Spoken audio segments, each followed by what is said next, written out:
right, good evening. I'd like to call this meeting of the Lunenburg School Committee to order. It is oops, I'm not on, sorry. I'll try again. I'd like to call this meeting of the Lunenburg School Committee to order. It is Wednesday, March 20th. We are meeting at the Middle School Collaborative Room, D132, and we welcome you. In accordance with the requirements of the open meeting law, please be advised that this meeting is being broadcast at a later date over the Lunenburg Public Access Channel. If you wish to join us via Zoom, the meeting ID is 865-3049-4155. This meeting will be broadcast at a later date to the local access cable channel and on the Public Access Facebook page, and will be found on the Lunenburg Access YouTube channel within 24 hours after the meeting. The agenda lists all the topics which may be discussed at the meeting and are those reasonably anticipated by the chair. Votes may be taken as a result of these discussions. Not all items listed may in fact be discussed, and other items not listed may also be brought up for discussion to the extent permitted by open meeting law. I would ask that you stand to pledge the flag. I pledge allegiance to the flag of the United States of America and to the republic for which it stands, one nation, under God, indivisible, with liberty and justice for all.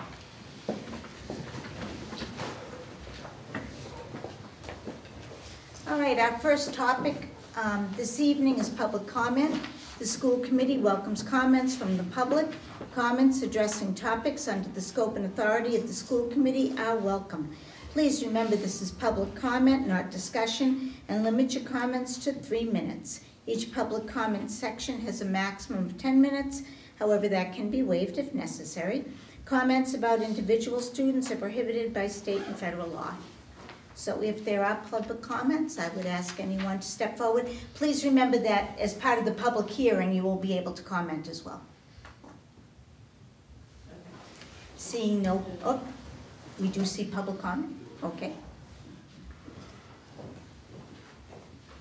Hi. Hi. And you just need to state your name and address. Shoshana Millet, 139 Cove Road. So, this is interesting because it's the end of March, and the first school committee meeting I came to this year was at the end of January. And I have learned so much about public finance. And the most important takeaway is that if you're going to have a budget that gives the same services you gave last year, the only way that can happen is if you cut some places, because something is always going to go up more than 2.5%. And not many things are going to go down more than 2.5%. This seems really elemental, but it's just become so clear. You guys all know this, so I'm not saying this for you. What that means is that there's always going to be a problem in some way or another. And this year, obviously, there's a really big problem. And you guys have worked really hard to address that, and the town is working with you to help with that. The problem is that the level service minus ESSER budget is better than nothing. And I think you guys all know what I mean by that. It's better than losing 19 positions. And yet, that budget will leave the school in a bad place over the next few years. It's very clear from projections, even optimistic projections, that that will happen. You're still cutting a social worker and a guidance counselor. Things are not okay, and I understand that the way that town government works and town politics and all that is complicated and the timing is difficult, but I felt it to be very important to say that even if there is an override for a level service minus ESSER budget, that's going to leave the schools in a difficult position over the next few years. And if there's a way to mitigate that by getting an actual level services budget, that's something that I would be. 15 seconds. Thank you. Anyone else? Can I make a brief comment? You can. I am really sorry. I went to town hall, and apparently there was no meeting there. So I raced over here. I probably broke the speed limit. So I'm really sorry. I'm kind of a dunce. Please forgive me. Stranger things have happened, Tony. You are Well forgiven. stated. Can I make a comment? Yeah, of course. So I wanted to speak briefly on the discussions that occurred at last night's select board meeting. And I know that there will be very deep discussions involving a lot of numbers over the course of this evening about the budget. But I'd like to offer some high-level comments and just sort of share my high-level opinion on what occurred. First of all, I want to thank Selectman Emke for her creative thinking and getting involved and making suggestions that spurred a series of negotiations over the last couple of weeks. I think that negotiating is a good thing, even if the outcome is not ideally, not what we had ideally hoped to land on. And I also want to thank the members of the negotiating team, the chair, the superintendent, the town manager, the chair of the select board. That being said, I am not satisfied with the outcome of that negotiation. I think there are serious issues with it, particularly with the one-time funding in ARPA money that goes to fund things like Chromebooks, which need to be funded every year. And that will put us further and further behind the 8 ball. We're going to be behind the 8 ball next year anyway. We already know that we're looking at busing issues and collective bargaining and utilities and a number of other issues that are already clearly going to be increases in the coming year. And this compromise is just going to put us further back. And we'll talk a little bit about that in more detail later on. I'm also extremely uncomfortable with the conciliatory nature of the discussion last night. I feel like this is just a continuation of the gamesmanship that began in early February with the town manager's initial proposed budget. And this is just a continuation of that. Aside from the one-time money that puts us behind the 8 ball next year, we were $40,000 away from the superintendent's needs-based budget. $40,000 is a rounding error on the town budget. There's clearly money available just in local receipts off the top of my head, but there are several other areas. And for whatever reason, the town manager couldn't find her way to getting us to that number. And that's just another example of the gamesmanship that is continuing in this town. And so for that reason, I just want to lay it flat out. I'm not in favor of where we landed. And I hope the rest of the committee members will follow me in that reasoning over the course of the night tonight. Thank you. Okay. Mrs. Brzezowski. Hi. I wanted to say thank you to the supporters and the parents and the school supporters who've been engaged in the budget process.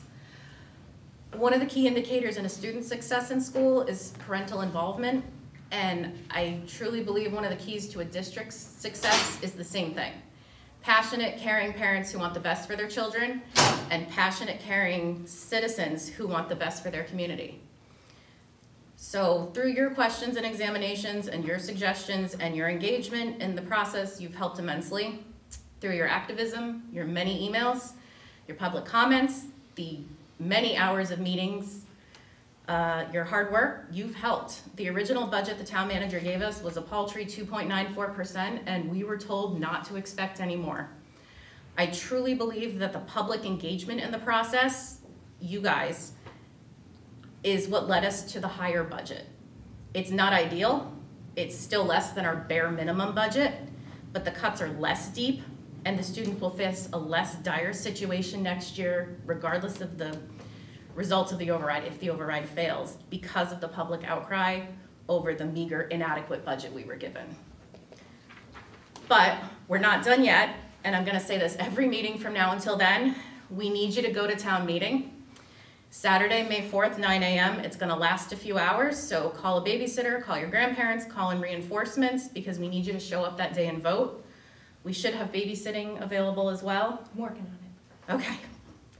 Parents don't often go to town meeting. It's a pain. It's usually a day full of sports and dance and family activities, and no one wants to spend the day trapped in a school auditorium together. But we need to show up. We need you to show up. Every vote is gonna count. Parents have a hard time being involved in a lot of things in town. And that shows, especially in things like the budget, where everything else is prioritized over the school's needs. Saturday, May 4th is a day when you guys can make a difference, a big difference. So I'm asking you please to put it in your calendar now if you haven't. Make a plan for you and all the voters in your household to please come to town meeting. I still don't think we're done. I think we have more work to do in the future in regards to school funding and what we as a town and a community value. And I think there's a lot of work to be done in regards to future planning of finances on the town side. This should never have been a school-only crisis. But right now, the call to action is go to town meeting Saturday, May 4th, 9 a.m. right here at the high school. Thank you. Okay, thank you, Laura. Anyone else with comments? Okay, then we're gonna continue on to the chair's report. Needless to say, the last few weeks have been spent working with others to procure the necessary funding for the needs-based budget. And we'll talk more about that during the budget discussion. I do want to take a moment to suggest that anyone listening contact your legislators and push for a change in Chapter 70 funding. The Secretary of Education has indicated he is open to a legislative move in this area. School districts like ours fit in a category called hold harmless. Currently, that means that our Chapter 70 funding increases by $60 a student. That is not keeping up with district needs across the state. Being held harmless is, in fact, quite harmful. MASC is holding the annual Day on the Hill on Monday, May 6th. School funding is the topic for the day. I'm planning on going. I have never attended one of these, but I am planning on attending. If anyone else would like to come along, let me know. The Select Board is holding a special meeting on Tuesday, March 26th to discuss the nuts and bolts of the override. Town Council will be in attendance. If we have three members committed to attending, we will make it a joint meeting. So if that is the case, it is Tuesday, March 26th at 7 o'clock. I cannot attend. Is that the day of the town caucus? No, No, the caucus is Oh. the 25th. That, I asked we tried to find another date that week to work because I can't do Tuesday. But unfortunately, that was the only one that was going to work. So I want to make sure the school committee is represented at that meeting. So do we have representation on that Tuesday night? I'm asking. I can go. You can go, thank you, Laura. Someone else should go. I am doing medical fasting that day. Okay. So if I go, Oh, yeah. I will be really mean. Well, we Yes, don't please. need you to be mean. I will have gone more than like 36 hours without food. At that point. Maybe you can turn on the I can go. Okay. online. I mean, if I absolutely have to go. No, I'll you go. don't absolutely have to. Okay. It's just if I know there are three of us going, I will post it as a joint meeting. You're I can able to go. go, Brian, thank you. So, Mr. Beardmore, when you have a chance, just let me know. And if there's three of you going, I'll post it as a joint meeting. If not, then it doesn't need to be posted, but I will tell the chair of the select board who to expect. I will likely go. You will likely go. So let's Okay, then post we it. will post that. Thank you. All right. So we will continue on. Review and approve minutes, regular session. We don't have. I didn't minutes this say, I evening. didn't think I No. saw them, but then again, it could be me. Okay. And there are warrant in the total of $300,110.76. If anyone has questions regarding those, please let us know. And the superintendent's report. And I'll be brief as well. An update, kindergarten enrollment for next school year, currently at 92. Reminder that extended day registration for the summer program opens on April 22nd. The before and after school program for next school year opens May 1st. And the Early Learning Center registration will open on May 20th. A few reminders on upcoming dates. We do go before the Finance Committee tomorrow evening to review whatever budget the school committee puts forward this evening. And I'm sure that there will be questions relative to the other versions of the budget as well. We did attend the Finance Committee meeting last Thursday. I was accompanied by Juliana Hanscom, our Director of Special Services, and Eric Heavey, our Facilities Director, because they are not available tomorrow evening. And we wanted to provide the Finance Committee an opportunity to ask particular questions in those areas. So we'll be attending part 2 tomorrow evening. Upcoming school committee meetings. The next school committee meeting, the next regularly scheduled meeting after March 26th is April 3rd. That would be a hybrid meeting via Zoom from Town Hall at 6:30. And we're off cycle in the month of April due to the April vacation week. The third Wednesday would fall during vacation week. So the second meeting in April is actually going to be 1 week later on April 10th. That will be a hybrid meeting via Zoom from the middle high school, again at 6:30. Thank you very much. The 92 in kindergarten, is that about where we generally fall at this time of the year? Yeah. Okay. Student representative. Is our student representative online?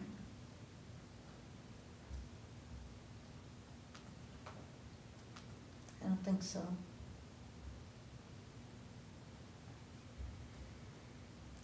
I don't think so. I think she would have sung out by now. Nope, not So- seeing anybody. Okay, then we'll continue on. Old business, our action item is the FY '25 recommended budget. Okay, before we start the budget conversation, I just want to run down how all of this, how that number changed and how we ended up in this circumstance. In my chair's report on the 6th of March, I commented that we had met with the town manager looking to try and get more money. And that she had told us maybe 40,000 at that point from new growth. And then the next evening at the select board meeting, which would have been the 7th of March, she mentioned she had 230,000, she thought.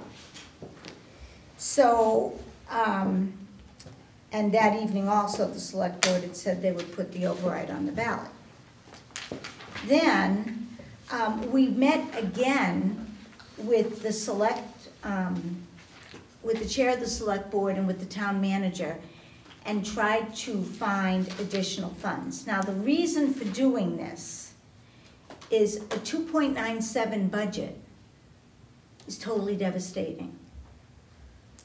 We had to try and get more funds. So that's what we did. And so the idea of the ARPA funds being in use, that gave us some for the items that we had submitted for earmarks. We used ARPA funds for those. And yesterday morning, I received a call from Margaret Scarsdale that the earmarks weren't coming. And maybe we might get 30,000 out of the 146,000 we had requested. So obviously, that wasn't gonna work. So, so then, what we had worked on was to come up with a way to fund the budget further. We pushed for funds from pavement management, were offered 50, we tried to get more, we were not successful. They took when we have to vote on this evening, our request for the sidewalks that was $101,000 through ARPA funding that we had asked for. They offered to take those ARPA funds and put them towards the school budget and then take the $101,000 out of Chapter 90 funds that we know sit quite high. How high? $1.9 million. 9.8. Oh, 9.8? Oh, well, it's going to be 9.7 now then because we're going to take those sidewalks out. Out of that, it was very difficult to try. I asked about, we got down to tiny little things in lines. How about if we took money from this? How about if we took money from that? And we didn't get any further. Was there an answer given for the pavement management? That they didn't want to go below the recurring funding. So that funding, they add $50,000 to pavement management each year. So they want to get it up to $1 million. It is currently, with the $50,000 from this year, it would have been $650,000. And they said they did not want to go backwards in that program. Even though they have the surplus of the, how many million? 1.8, I guess. 9.8. 1.98. So almost $2 million in Chapter 90 money. Okay. Which they have no plan for. And we're scrounging for, okay. Mhm. All right, I just wanted to make that That's- clear that That's this is how the town is choosing. That's how that went. So, we brought forward the 2 earmarks to go out of ARPA funds. We were suggesting doing like the heating stuff, but it was suggested to use it for Chromebooks. Now, I know that's a recurring thing, and I didn't want to use that either. But the fact of the matter is, we had used ESSER funds for Chromebooks, correct? Correct. Correct. So we're just doing the same wrong thing one more time. So it's not a good way to look at it, but it was better than doing other things. We didn't want, technically you could fund like a social worker out of those ESSER funds. I didn't want to do that, absolutely not. I'm out of the ARPA funds, sorry, I'm getting all these programs confused. So we ended up with the Chromebooks, which truth be told, the heating costs next year hopefully won't be there as much and we can pay the Chromebooks out of that. I think we'll be okay with the Chromebooks. But the fact of the matter is, it got us to where I felt like we were treading water. It's not where we're supposed to be, and it's not where we could have been with additional help from the pavement management, I agree. But it was the best I could negotiate. We felt that was as far as we could go with that. It's better than we were originally told. It's which better was- than where we were, is Originally, we what were I told we're thought. getting nothing additional. Correct. So we did get some additional funding to make it almost up to the needs-based level. So that's where that budget came from. Now, we were, Dr. Burnham and I were both at the select board meeting last night. We had no intention on talking, and we got pulled into that. So what I would say was, I was conciliatory in that I was happy to get these funds. Because should the override not pass, and we are stuck with 2.94, I don't know what we would do. I mean, it would be devastating. This is still bad, but it's not as bad as the other.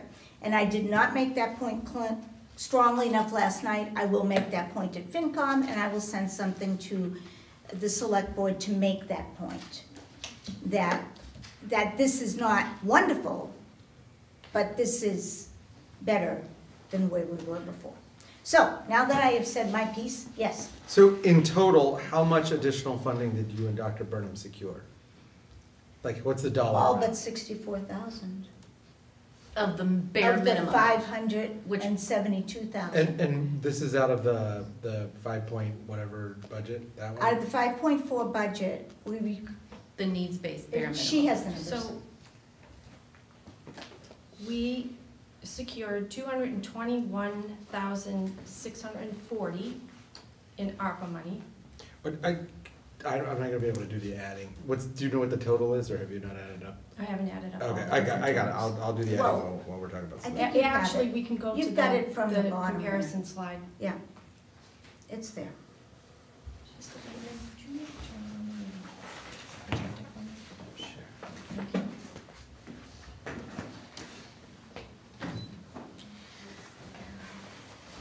It's all but the 64, right?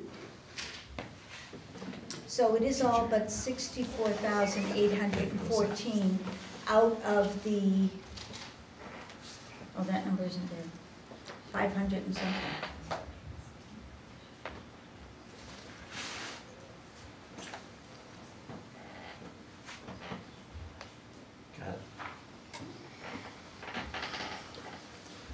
While we're looking at the number, can I ask you guys another question? Sure thing. And I don't want Dr. Burnham to come in, I just want if you could come in. Okay. Do you feel like the people on the other side are engaging in this process in good faith? Some of them definitely. Some of them perhaps not as much as they could. It's very hard to gauge. Could we, I don't understand why we couldn't have gotten more money from pavement management. I'm gonna be honest with you. I don't understand that. I know that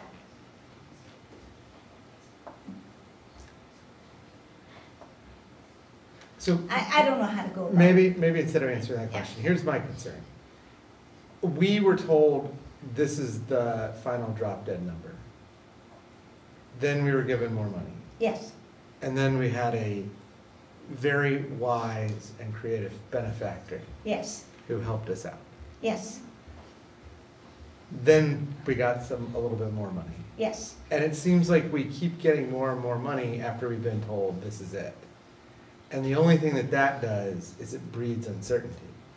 And so if it's intentional, then I'm concerned that the other side is not engaging us in good faith. If it is inadvertent, because they are in a similar bind where their numbers change on a daily basis, then I get it, but it just means that we need to be more vigilant on both sides and engaging in transparent, good faith communication. The new growth money, Yeah, that was done in good faith, absolutely. okay. That I have no question. She didn't want to commit to a final number till it was certified. That makes total sense. But like, The ARPA fund money, it came from someone's idea. And then once we got that idea, those monies came quickly.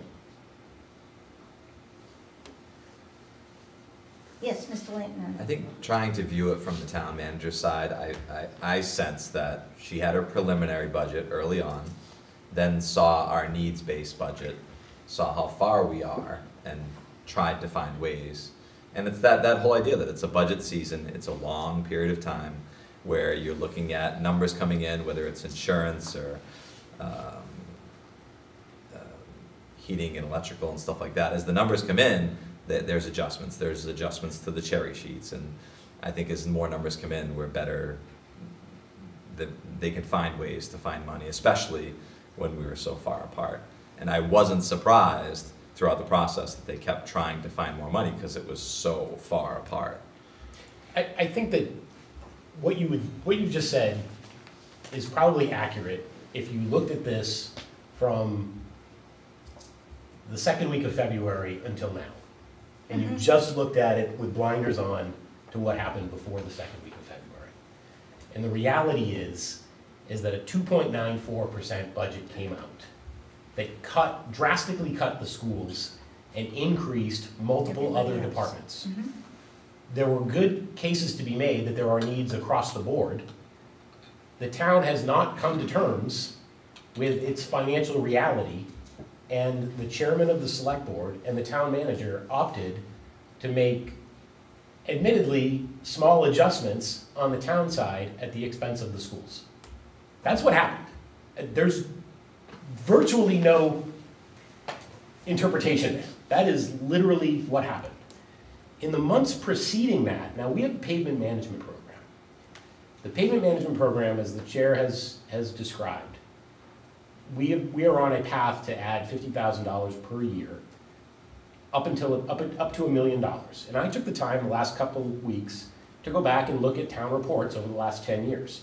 And every single one of those town reports, when it talks about pavement management, talks about funding the pavement management program using town funds and Chapter 90 funds. What we discovered 2 weeks ago at the Finance Committee meeting is that we have barely used any Chapter 90 funds for pavement management. A year ago, when our roads were assessed, they put a quote in the town report that said, we have the best roads that that particular assessor has ever seen in his 8 years of doing the work. But we're doing it on the backs of our tax dollars. I went through the capital planning process where the town manager asked for lots of DPW equipment, drainage project on Reservoir Road, drainage project on Laurel Lane. Never at any point along the way was Chapter 90 mentioned as a potential path to take care of some of these projects. They wanted to do it all on the taxpayer's back.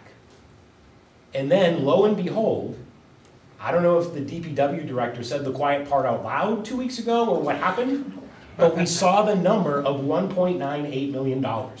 And nobody can articulate what that money is for. So the point that I tried to make during public comment is the gamesmanship is just continuing. It started a long time ago and it's continued through last night, in my opinion, to include the comments of some of the members of the select board. I just do not have that interpretation. I think that we are getting played here. And I am not in the mood to be played. Mr. Schoenbrini? First of all, I think it should be mentioned that Peter's work ethic and his dogged determination always bring good insights. And so I want to thank you for being the loyal opposition at everything. You're just really, really helpful. So that's first. Second thing is, I hear what Mr. Layton is saying, and I think that there are certain things where there are issues that they didn't have a resolution to. But I think that my question isn't so much about like the numbers that Peter just laid out. But I think those do tend to indict the other side in terms of not engaging in good faith. But even if you set aside the numbers, which, as we've seen over the past month or two, can vary a lot, I think that just the statement, this is the final number, I'm concerned that that is an effort to figure out if there's leverage. And what I mean by that is, when you negotiate with somebody and you know that you're entering a negotiation, oftentimes the parties sit very far apart. But in my experience in negotiations like that, people that operate in good faith, A, acknowledge that they sit very far apart. B, say things like there's lots of work to do. And C, and I think most importantly, are transparent about saying these aren't the final numbers, we have a little more we can go, or here's where these sources are going to come in.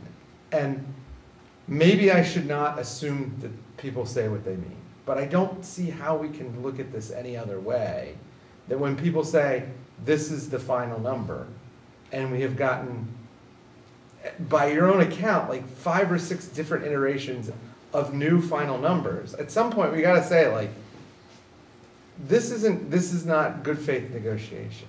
I do not recall being in a position outside of the first time. Right. The first time she said 40,000 and that's it, I don't see where you're going to get any more.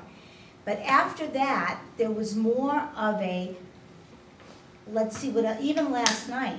Oh, I don't, There, yeah, there yeah. was more of a, let's see, local receipts was one thing that was mentioned, and whether, I don't know if, I have no idea. I just know that I tried to get the most money I could get.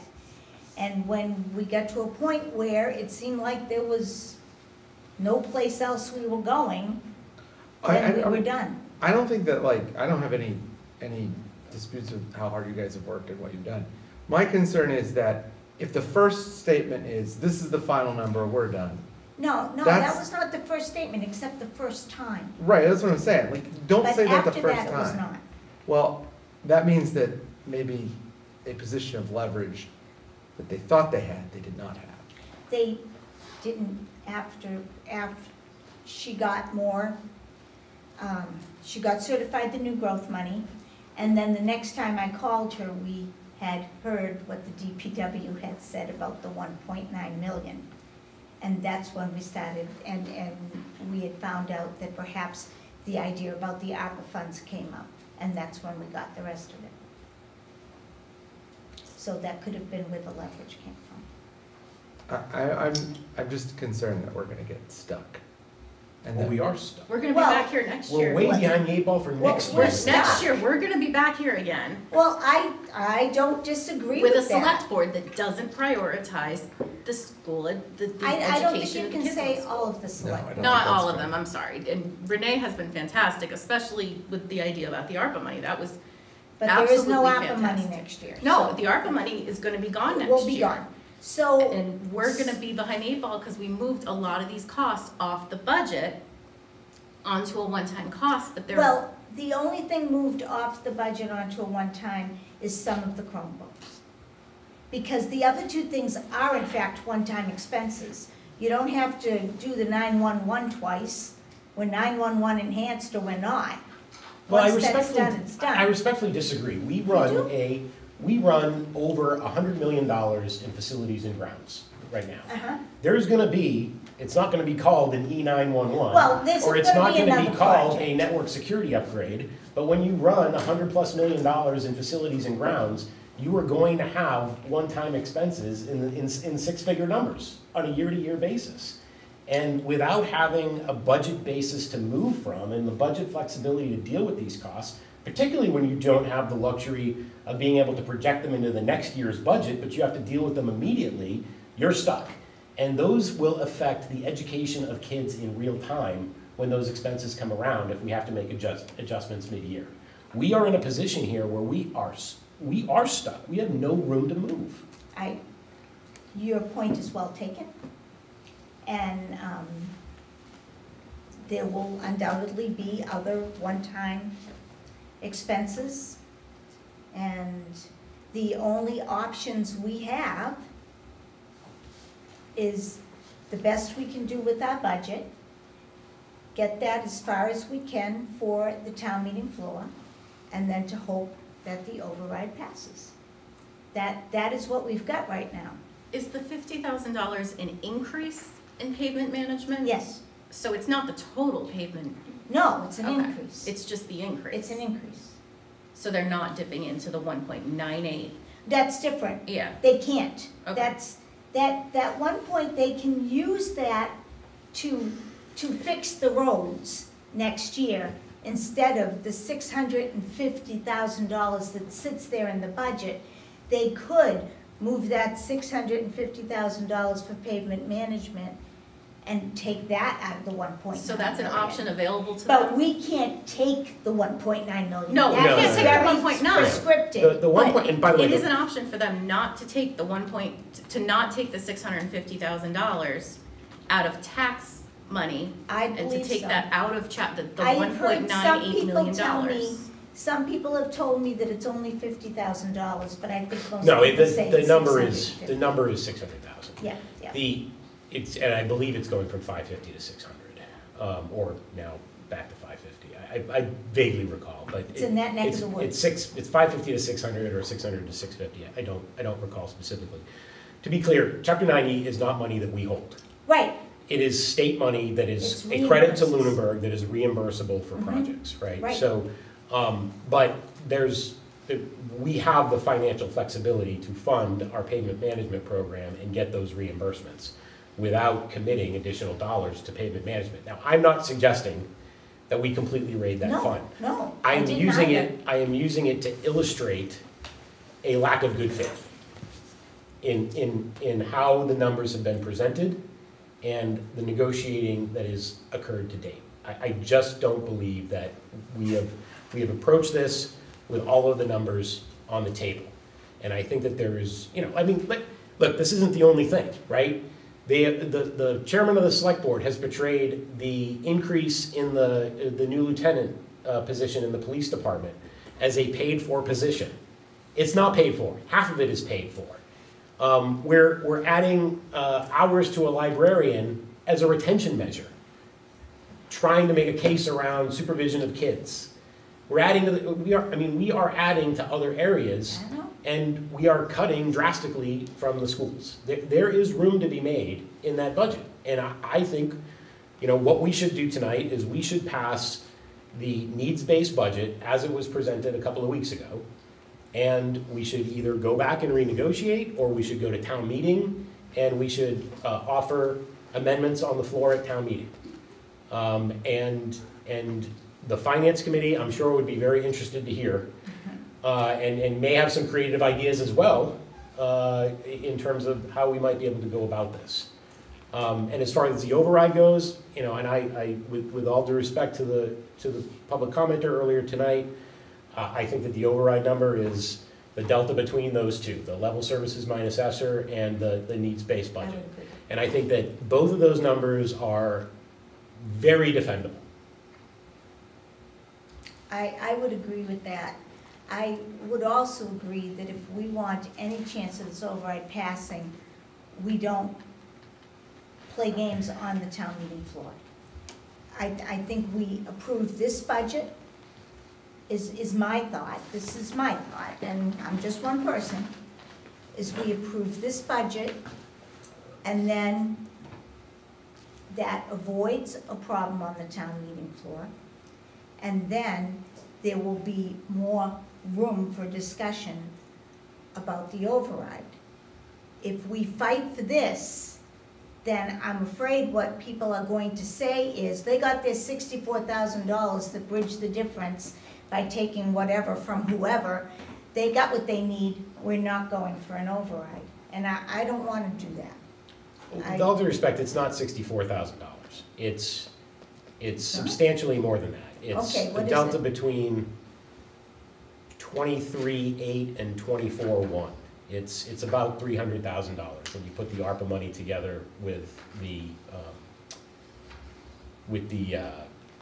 it's more than that when you put the ARPA money together with the new growth number. I'm talking about the delta. I'm confused. Because I'm basically excluding the ARPA money. Oh, here, okay, thank you. Yes, if you exclude the ARPA money, you are correct. That is a lot more money than that. But I understand your point, but you could just as easily make the other side of the argument, which is they got what they needed, why do they need more? Right? And you could say that we are pursuing all avenues to include the town meeting budget and an override. And we'll leave no stone unturned. I'm sure people will poke holes in both arguments. I'm not an absolutist here, but I'm just saying that you can make that argument. Well, then we will need to make a decision.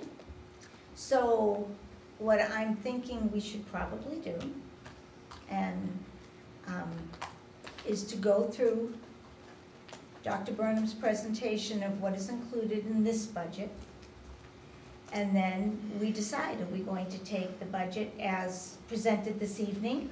Or are we going to vote for the pink row, the one that is slightly higher?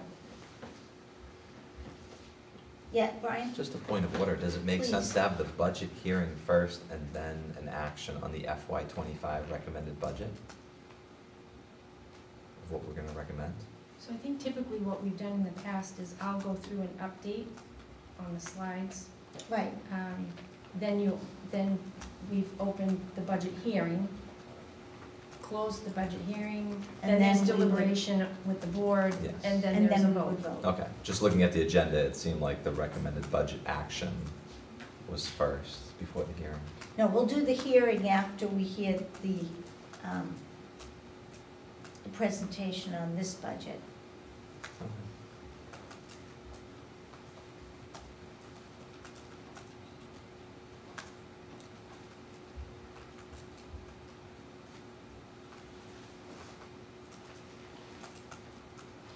All right, I just want to start here, I'm not going to linger here, we're not going to go line by line just yet.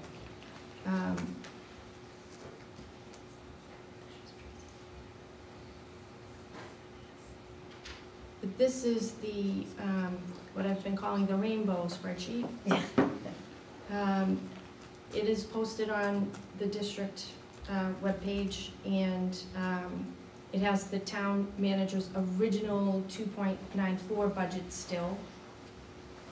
And what I'm calling the new town manager's budget, now that additional monies, the new growth, the 50,000 in from the paving, the new town manager's budget is at 4.19.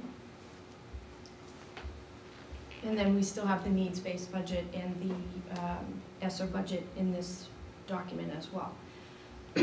What you'll see here, you see some numbers that are bold and red. Those are numbers that we changed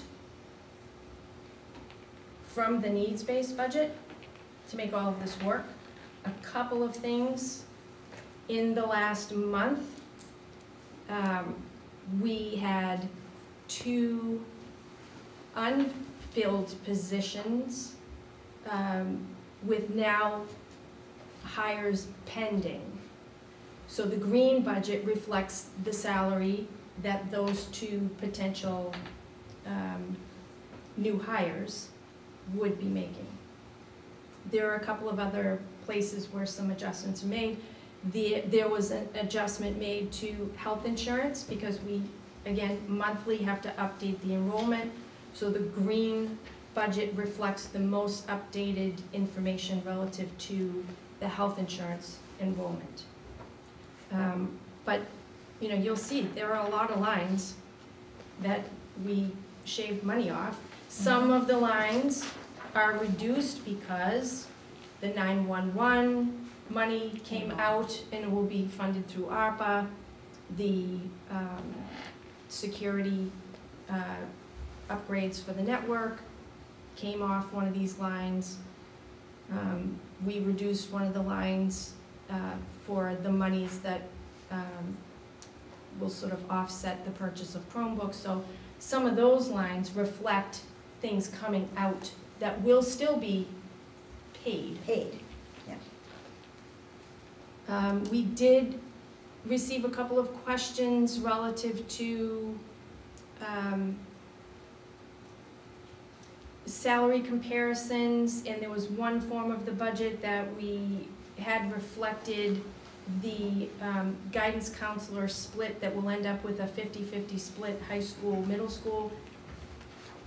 It's true of the other budget as well, it's just that split was not carried in the proper line. So we went back and fixed things like that in this green budget. So even if you vote the pink budget, I'll have to come back and make some line adjustments for you. It certainly wouldn't go over the bottom dollar line there, but I would have to make some adjustments line item wise in order to have it reflect more accurately what we know today. If I find any errors, do you want me to just email? I didn't get to look at this super closely. That's fine. Do you just, there's like a few things where the numbers aren't, they have like extra spaces and I'm worried they're not adding to the total. We can double check that, but I would say that we have checked to make sure that things were adding, Okay, like in, like in 24, probably more One- than a half dozen times. okay, like in 2415, elementary school, other instructional materials, the bottom line, ES special ed instructional materials, the 400 has an extra space next to it, and I'm worried that Sheets isn't formatting that as a number to add in the Which sum line are you total. in? 2415, ES elementary school, other instructional materials, at the very bottom, ES special education. There's room for another zero if you wanted to put. There's one like there. a space to the side. You mean after the 400? Yeah, after the 400. It is supposed to be 400. Okay, I'm just worried it's not adding. We'll double 'Cause check. if there are extra spaces, Google Sheets won't always sum things correctly, and it does that also on MS special education instructional materials. I didn't get a We'll double chance. check. I didn't get a chance to look at it and make sure. Same thing with special ed, yeah. I'll go through it later tonight. Well, I know, we're voting on it. Maybe this one. what was the line number of that one? Just Okay, out of curiosity. 2415. I'm not seeing a 2415 in mine. I printed it out, so, It's like cell, It's on G the- 10. see, that's more helpful if I had printed It's out under somewhere. expenses. H102. Oh, I'm way off. Okay. But it says 400 in the cell, so even if it has a space or it's centered, I think it's still popping It's up the right good. number. You did it? If you look up in the top left, it still says 400. Okay, but there's no space in the, okay. Just wanted, It could be just how the cell is formatted. Okay. Yeah, It's the that would value, be my Value. assumption. it's the value of the cell. The value still has Okay. the correct I value. just But wanted, thank you for checking, because we don't want another 6. I did not want to discover that like certain numbers weren't added correctly, or there was like an extra zero magically. Because Google Sheets does that sometimes. Okay, So interestingly, in mine, it seems to be formatted correctly. so maybe it's just a So, printer yeah. thing. Okay. Sorry. That's all So right. the question that we're deliberating tonight, I just wanna make sure I'm clear, cause I'm gonna try to listen, is whether we want, and I don't wanna go through their names, the pink one or the green? Or the blue Well, one. Or you I can think pick another we're- one, you I can think pick we're all- any of them, but You already Don't pick voted that the yellow. yellow one is out. I'm not picking the yellow one. the yellow one is out. I'm We probably said- not gonna pick the green one either, I don't really care what we say.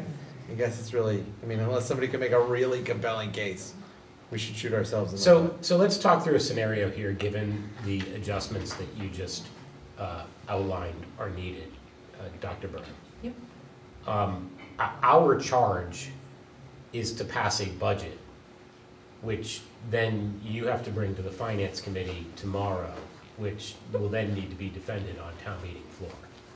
So I'm just wondering about how you make adjustments to that, how we pass, if we were to pass, for example, the pink column, the needs-based budget, knowing that there are budget lines that need to be adjusted or reflected based on the adjustments that you made in the green column, Yeah. how do we do that procedurally? Brian? So, Oh, I I'm think if sorry. you voted to approve that budget, in part, you would be voting to approve the bottom The bottom the line. bottom line, but you are also approving every line. If there needed to be line item adjustments to more accurately reflect, it's no different than Mr. Cassidy coming in here with a quarterly report and saying that we need to move money because we've had substitutes or we've had whatever. I would come in. So you would be projecting line item transfers But on I would come July in 1st? and make a recommendation for you, even in June, to more accurately reflect where we're at with health insurance or hires for positions that we've been trying to fill. There are gonna be adjustments in the. Right, and Right. if, as an example, the two positions that have hires pending, those salaries are a couple $1,000s higher than what was in the pink budget when I first presented the pink budget. If the bottom line is the bottom line, then I'm looking to find monies from a different line to move to cover those salaries. So it's possible that I could work within and just make adjustments to lines, but still stay within that bottom line. That said, if you wanted to take a recess at some point, I can get with my dynamic team and we can go make some of those to the actual needs-based. How long would that take you? At this point? I don't wanna do that. I don't think that's, I feel, I don't know. it would just be a matter of switching some things, that the bottom line is what the town needs. Well, it is, but given recent history, Yeah. I don't all know right. what this, you know what I mean? Like, I just feel like we do have somewhat of a, we have a real responsibility to portray this budget as accurately as we can Correct. at the moment we're in. I would agree. And I just have reservations about passing a budget that we know is not as accurate as it can be in the Yep. moment that we're in. So Okay. we could potentially take a quick recess. I would not come back with a full line by line for you, but it would be but I could go and tell you, positions. this, you know, I can tell you how much it would have increased by, bottom line. So So in other words, we don't, the town interests as citizens are important, but our job is the students. Right, Our job is to get the best budget for the students. I mean, I don't wanna factor what the town needs. Also, they told us we went into this with a 2.94% budget. I don't wanna have to try and balance this against the needs of the town because That's not our job. our job is to get what the students need. And right now, the budgets we're looking at, I mean, we're not talking about increases. We're talking about cuts in every single scenario we're looking at. Oh, There are well, there's no cuts. question. We're losing things in every scenario. So I want to focus on what's best for the school and the students. Brian.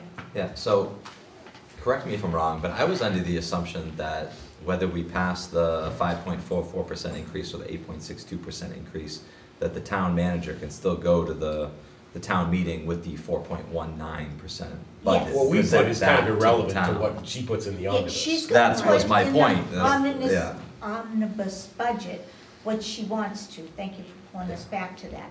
That is true.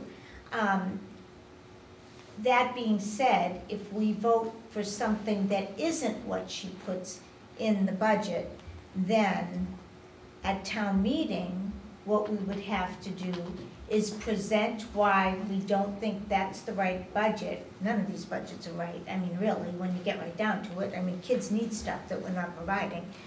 But we would have to say why this budget is not correct, how much money we need, and where are we gonna get it?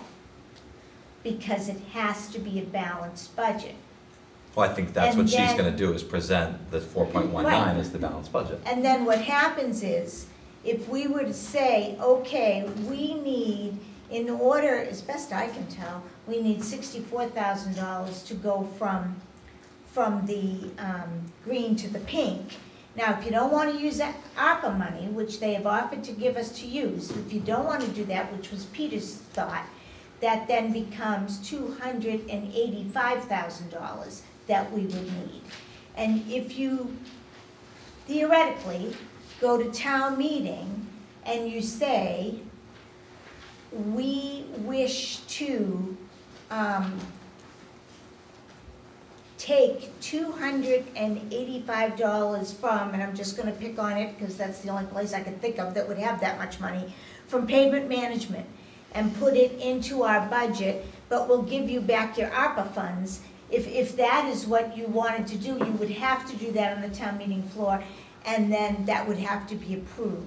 That's very risky business, yes. So I understand the process. Not to mention crazy. My thought would be, as a school committee, we should argue to not take any funds from any department and just not argue for more money.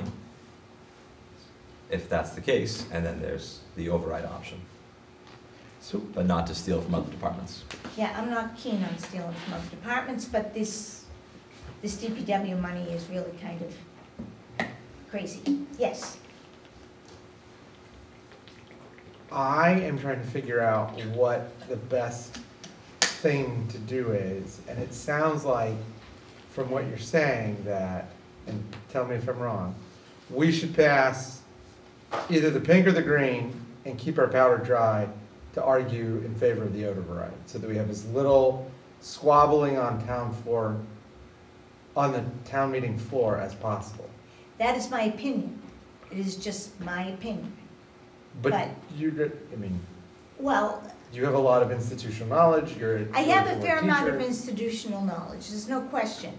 But I have never seen the squabbling on the town meeting floor go well. And the last time that I recall it happened, people still tell me we took $10,000 from the DPW. And that was probably 20 years ago, and I still hear that. So, I don't know what to tell you. So, My feeling, I'm telling you what my thought was to come in and vote on the green budget. Can you go over the cuts in the green budget, or are we still, have we Well, not gotten to that yet? let me just finish. And then there were the $64,000 that was unaccounted for that had to be cut, right? The gap. Yeah, the gap. So that 64,000, I mean, we can try and get that. Just because we have voted this doesn't mean that if they found a way to get us the 64,000, that, but then we lose leverage, obviously, if we have voted that we would go well, with this budget. and the scenario where we pass the pink budget, the needs-based budget, does not necessarily mean that a town meeting floor fight is where we're going. There's been a lot of water under the bridge between the beginning of February and the end of March. There'll be a lot of water under the bridge between the end of March and the beginning of May. Well, And True. my concern is that if we pass the green column, we are effectively saying pause until May 4th. Because we're good with the game as it stands right now. point to be made. So, is the wish? We need to have a public hearing too, so. Yeah, I know, that's why we gotta move along here. So is it the wish of the committee to ask Dr. Burnham and her crew to make these adjustments? And maybe we could, while we're doing that, we can I'm not, talk about something else? Or are we okay knowing what the bottom line is? And I know they're not okay with that at the end of the I'm table. concerned that if we do that, all we're gonna do is introduce the possibility for more error. I would rather stick to the number and do the line transfers as we do all the time. I mean, it's not a big deal. It's the bottom line number that matters. And no budgeting process requires you to be prescient. They only require you to be responsible. And if we know what the bottom line number is, we're being responsible, but not prescient. So I am concerned that if we take a break, And have them do quick math. and we're gonna be right back where we were 2 weeks ago, and it's just gonna make it look worse. So no on-the-fly math with hundreds of thousands of dollars and kids' futures at stake. Let's just stick with what we got and figure it out. That's my vote, but. I would agree with Mr. I Scullenberry. would agree with Tony I as well. would, but we then have to defend it tomorrow night. Let's That's take a vote. okay. I If mean, we I need to. think a lot of us are leaning pink, so. All right, well, I would concede to your position on this. I with some level of discomfort, I'm okay with doing that, knowing that we will have to probably articulate some changes as early as tomorrow night. But, and the superintendent can present that as a likely scenario if we go down that path Okay, in the next several minutes and hours. okay, so which of these budgets are we looking at then? I mean, So we is it- should, let's I look thought it at, was the superintendent was let's gonna. look at the green budget, the budget you're planning on presenting, and see what those cuts are at the bottom, because Yeah, that is that's, what because I Laura imagine wanted that to the talk pink about. budget is gonna look, because there's less. They're pretty similar. Yeah, so I wanna know what happens with the band and So, yeah, you will find out in this presentation, so why don't you Do do presentation. the green presentation? So I'm just giving you the update, which is the new Right. kid on the block, which is the green budget. Yep. Sounds good. Number 8, is this your Nine, this 8th? is our nine. This is your 9th budget. 36. I don't know, Who's I've lost counting? count. I don't know what I'm gonna do when there's a final budget. Sleep? I think I'll start working on FY '26. Find a finance person. Yeah, exactly. Forget this. Oh, gosh. All right, so I updated a slide deck because I think it's important for it to be a complete document as a standalone document for the public at this point relative to where we're at. So I have added a little bit to the original presentation back in January 24th, I think it was the date.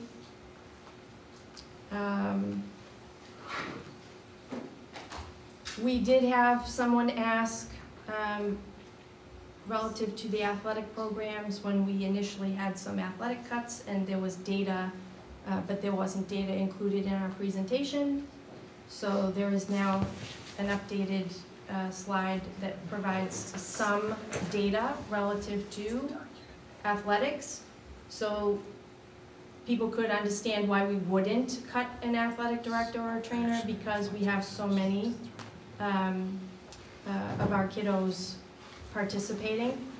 We also had questions relative to why aren't we looking for grants? How about if we had a grant writer? So I pulled together some slides that cover the grant monies that we have had in recent years. So the ESSER monies just in their total there. Who finds most of these grants? Are they, is it? Well, you'll see here. So if you take a look at you showed FY us. '24, Thank you.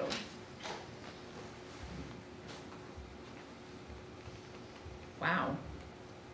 we have our entitlement grants that we get annually. The value of those grants fluctuates.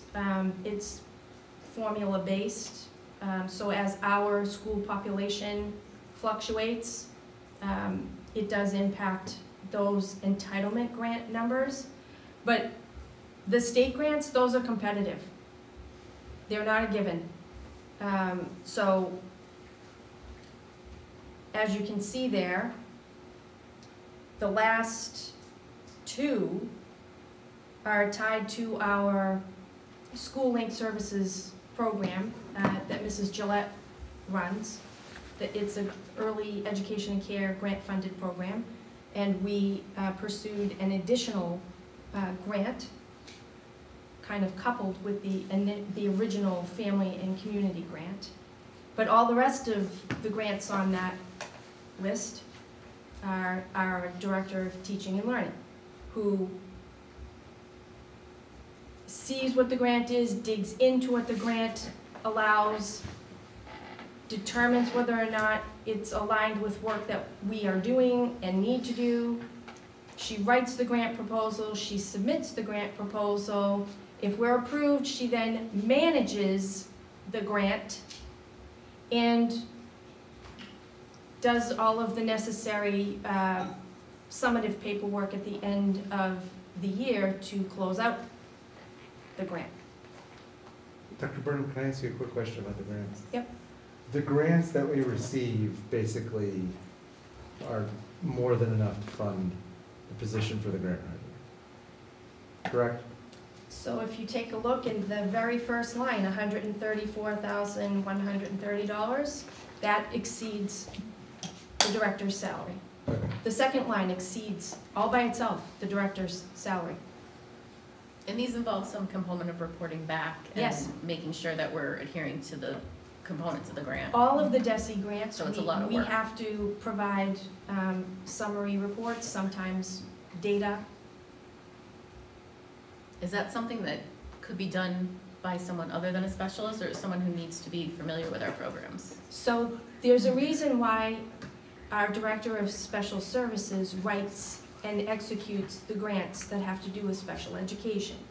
And there's a reason why our Director of Teaching and Learning writes for and executes the grants that have to do with curriculum, instruction, assessment, because she has a deeper knowledge of what we're actually doing in the district day to day than, let's say, the business manager would have, or that the special ed director would have.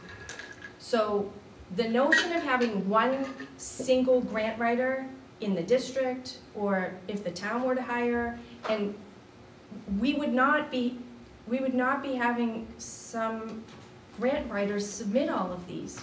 We need to access student data to submit as part of these grants. We would still have to provide the grant writer with a narrative. We would have to provide the grant writer with the data. We would have to find the data, compile the data, and then give it to the grant writer. We would still be doing the legwork. So it's not as if we free up a whole bunch of somebody's time. Okay. Thank you. But the fund is essential, or the position is essentially more than self-funding. At this point, yes.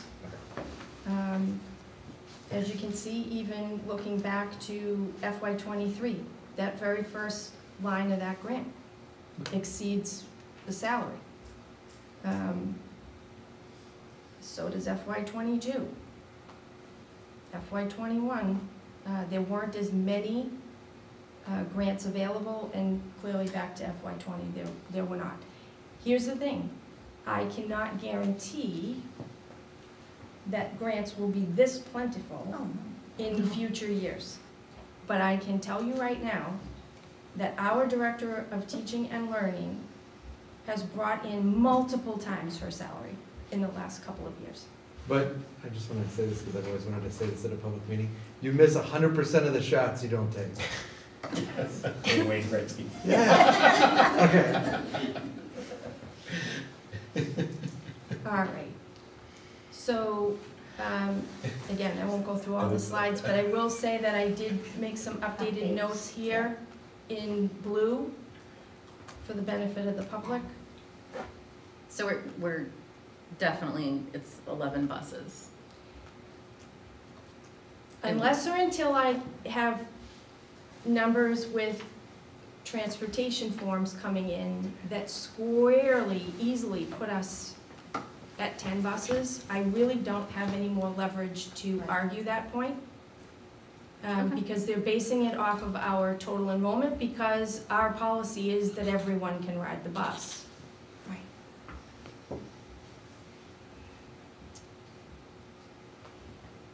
This is a new slide.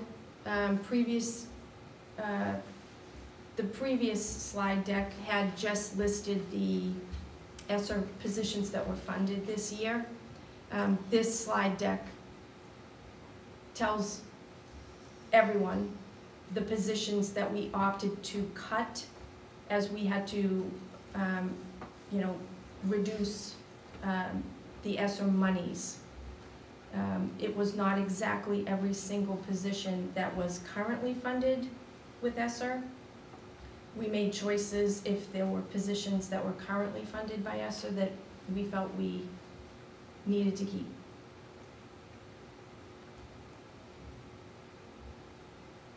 All right.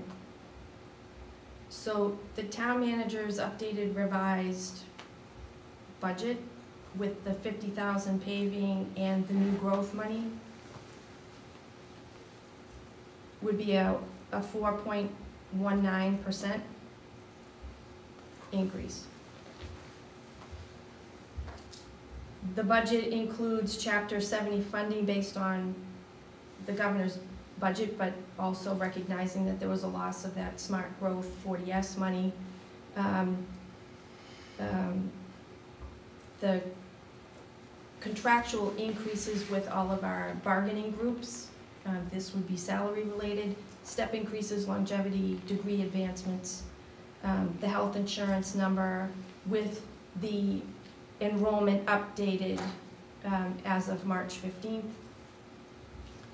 Our transportation increases, our utility cost increases. Can I just ask a question on that slide? Yep. Are we absorbing all of the 40S cut? We were told that we would not be getting that. That was part of the 2.94 budget, I Budget. believe, Yeah. was that had it been a 3% minus the loss of the 40S. But that's why you will see in the curriculum adoption line in the budgets, typically we've had 40,000 in that line.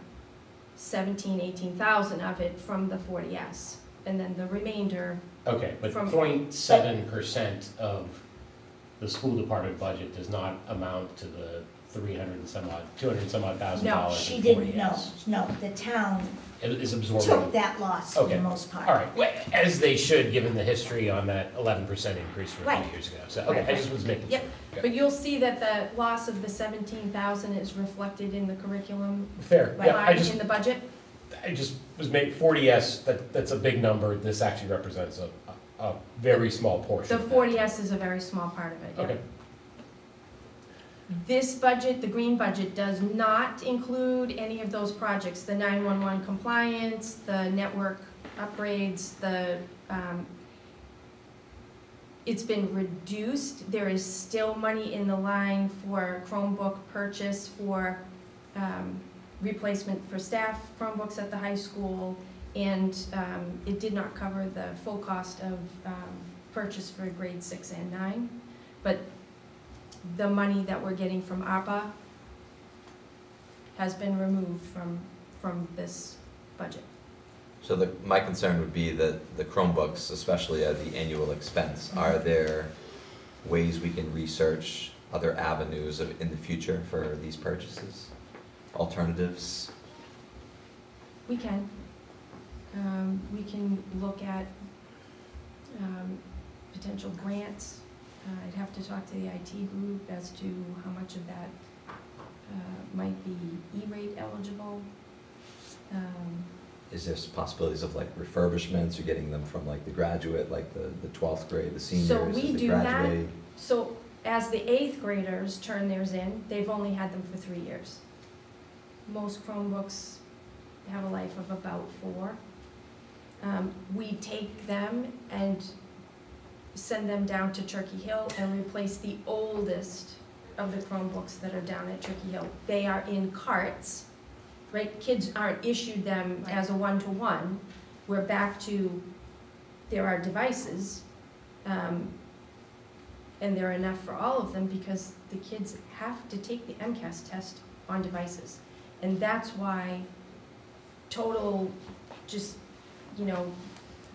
lingering with the old ones, the MCAS test updates and has updated requirements for platforms and some of our older Chromebooks, while they're still plenty usable to get online or to use as word processing or something like that, the platform, the operating platform of that device may not support the updated version of the MCAS test.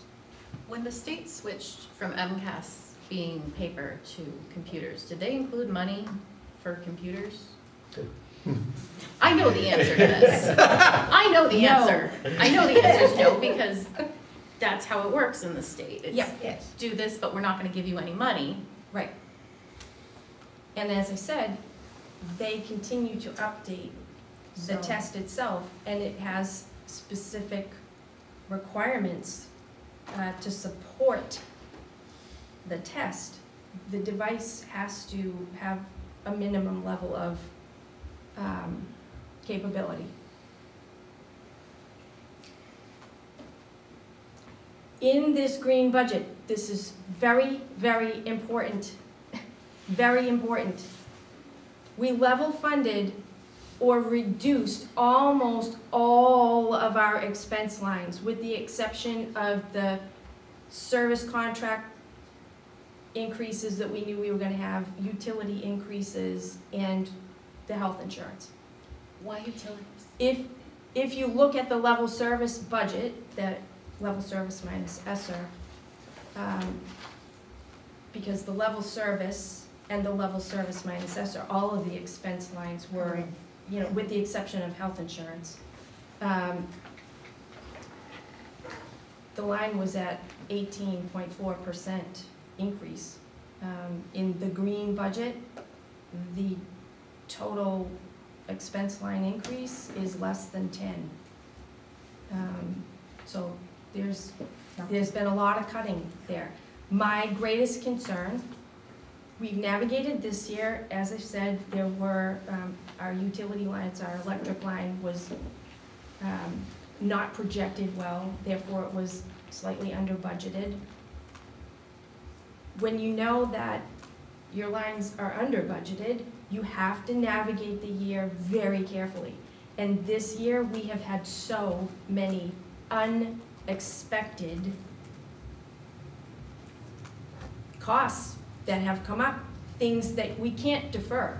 They have to be addressed now. It's really challenging. How do you navigate all of that when your budget lines are this tight? And next year, our budget lines are going to be even tighter than they were this year. Next year, we are walking on a razor-thin line. Things are gonna come up. And we'll hope that they only cost a little bit of money, because I have some flexibility to cover that with revolving funds. But anything, a $30,000 elevator repair, those are the kinds of things that will blow us out of the water. We are going to be, those of us responsible for executing the budget, will be having a very stressful year next year Sounds like we need an override. managing this budget. It's extraordinarily lean, which affords us very little wiggle room and flexibility. So when you take a look at the cuts, just one thing I just wanted to update as compared to the needs-based budget. One is the classroom teacher. You'll see the second block under the high school column. You'll see I've noted there that it's math or PE to be determined. That's because Mr. Santry, the kids are registering for courses for next year. He's gonna take a look to see if he can build a schedule that can be supported with a cut to PE. He would make that cut and keep a math teacher cut. Again, thinking that that's a benefit to struggling students. It's an MCAS tested, have to pass. They also have to pass 3 years of math in order to graduate. So again, Mr. Santry is working on the schedule based on course selection, and that cut, it will be a full-time, the equivalent of a full position. But we'll come back to you after probably the first meeting we have in May, and let you know based on the schedule whether or not we're looking at a math position cut or a PE cut. And then you'll see further down in that line, we've crossed out the music teacher reduction. The thinking there is having some flexibility with a certified licensed teacher. That's part of the key to having our directed study blocks considered instructional time. They have to be overseen by a certified educator. So you have to have a licensed teacher connected to those. So that affords Mr. Santry a little bit of flexibility there. But that would still include band and chorus and elective. Yes. Yep. And we would add a third paraprofessional position from the high school to offset the Turkey Hill music position remaining intact. So we're trading, we're keeping the Turkey Hill music position as is, but the way we're offsetting that is the reduction of another para at the high school. I had a conversation with Mr. Santry. He's confident that he can navigate the loss of a para, particularly if he has the flexibility of a certified teacher, still within his budget. The other place that we made a change, there were 5 different student custodian positions that were in the budget. That's summer work. They help the custodians, move furniture out of classrooms so that they can strip the floors and finish the floors and move furniture back in. In my conversation with Mr. Heavey, if we take that money that was allocated for student custodians, again, they're only with us for a handful of weeks in the summer, we would be able to keep the part-time, nighttime custodian at TCP. Should we leave TCP, that part-time position would be reassigned to the high school, the middle high school, because based on the square footage, we are short the staffing levels that we should have for the square footage of this building. So if we do vacate TCP, then that position would be reassigned to support over at the middle high school. Just as an FYI, again, I left in the impact slides. Again, here, we are going to be operating with little capacity to adjust and cover unanticipated costs next year. And the level of funding that is in the green budget, in the expense lines, that is not a sustainable level. It is not. In many cases, we're relying on stock we have on hand, like with the art supplies. Based on stock we have on hand, we can make reductions and still be able to deliver and execute on the curriculum. However, we're not going to have that stock next June. Right. Those lines have to be restored. So where you see all of those red, bold numbers, those cuts are not sustainable. We can navigate it next year. FY26? No, absolutely no. Yeah. Again, I go through, and there is the impact slide for all of the different positions.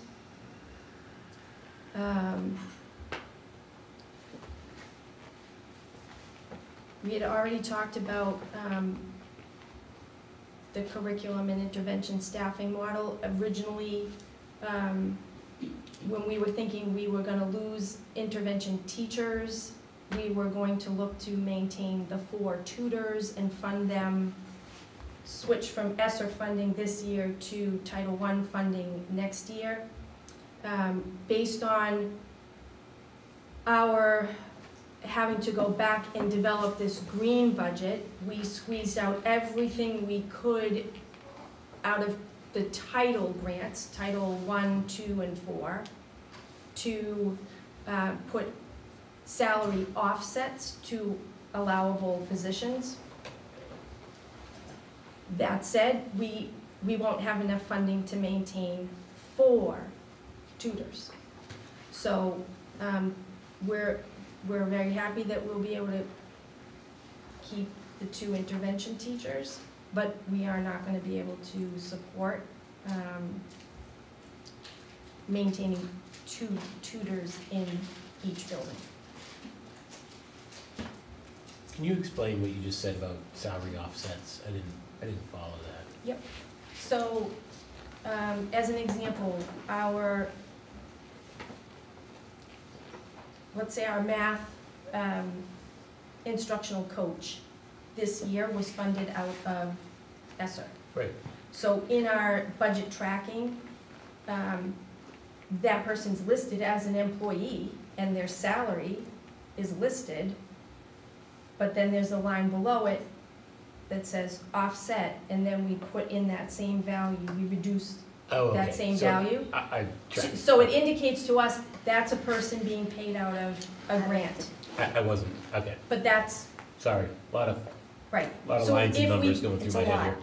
Yeah. If we hire the literacy specialist position, it's gonna be fully grant funded, but we would carry that person's name in our roster of employees with their salary, but then put a line in to offset it with the grant monies. Just to mention on the behavioral health staffing model, we don't need to linger here, it's just, that's a quick, at-a-glance summary of where guidance counselors will or will not be. It's still, those are a lot of cuts. I mean, Yep. Yep. I just wanna highlight it for Yep.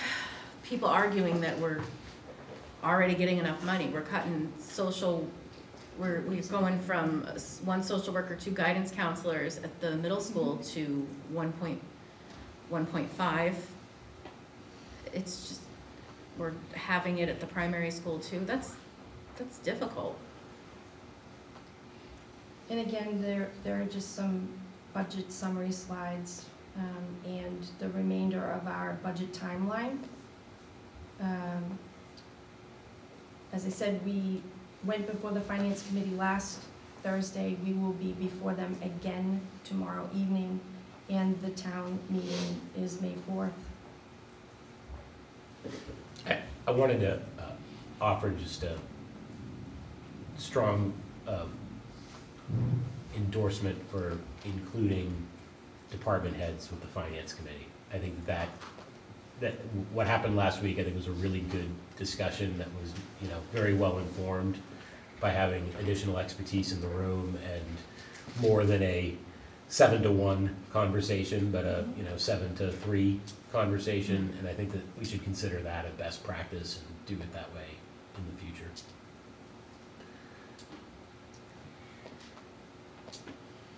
Okay, does anyone have any questions about what was just presented? I think we pretty well jumped in. So this preserves the 5th grade band the way it is? Yes. Okay.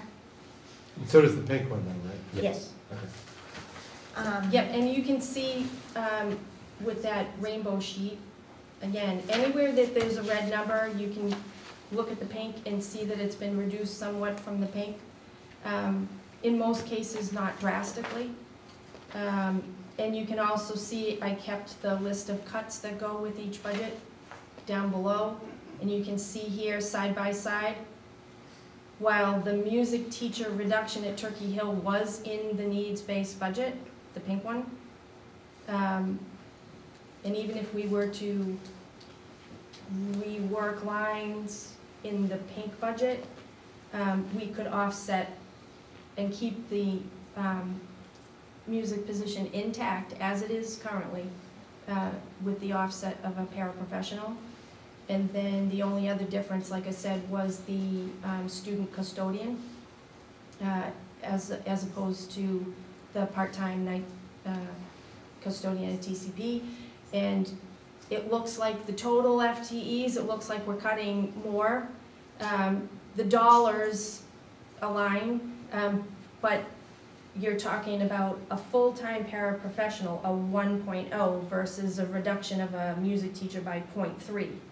So that's why the number is bigger, but as you can see, do the crosswalk, it's the same number of, really the same number of positions, people. So will that, given what you just discussed about the music teacher, the pink FTE number will actually change? If we were to approve the pink line, that Yes. FTE number is going to change to look Yes. something more like what's in the green line? Exactly, it would look exactly like that, because Okay. we would still make that adjustment in the needs-based budget too. Okay. The thing about the needs-based budget is, the expense lines, Yeah, it's the expense line. It's the expense line. That's the rub. Well, and the non-recurring money for recurring expenses, that's the biggest issue to me. Yep. Is the, I mean, the expense lines as well, obviously, but so here's an example that I just wanna call attention to. You'll see that there are 2 red numbers there. Again, one of them, the increase is because we have a pending hire that will have a slightly higher salary. And the school psychologists, again, as we're looking to get to the final version of a budget that's in the books, period, this would also be an adjustment we would make to the pink budget. Juliana really wanted the portion of a full-timer to align properly with where they would be assigned. And the previous versions of budgets didn't have them assigned, 0.25 of your time you're serving this building, 0.25 you're serving that building, and 0.5 you're in that building.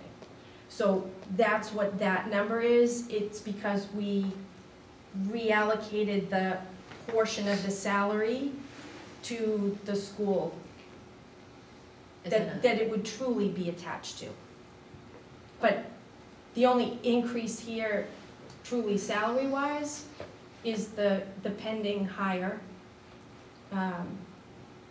It's, like I said, a few $1,000s above what we Are they had starting- as a placeholder there Are they starting this year or next year? next year. So like I said, there's a story behind every one of these numbers.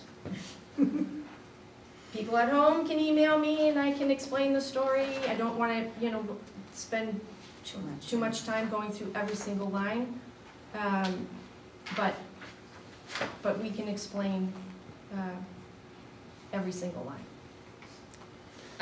The new equipment systems maintenance, we're going from, the green budget has us at 6,000, pink budget had us at 26,000. What are we giving up?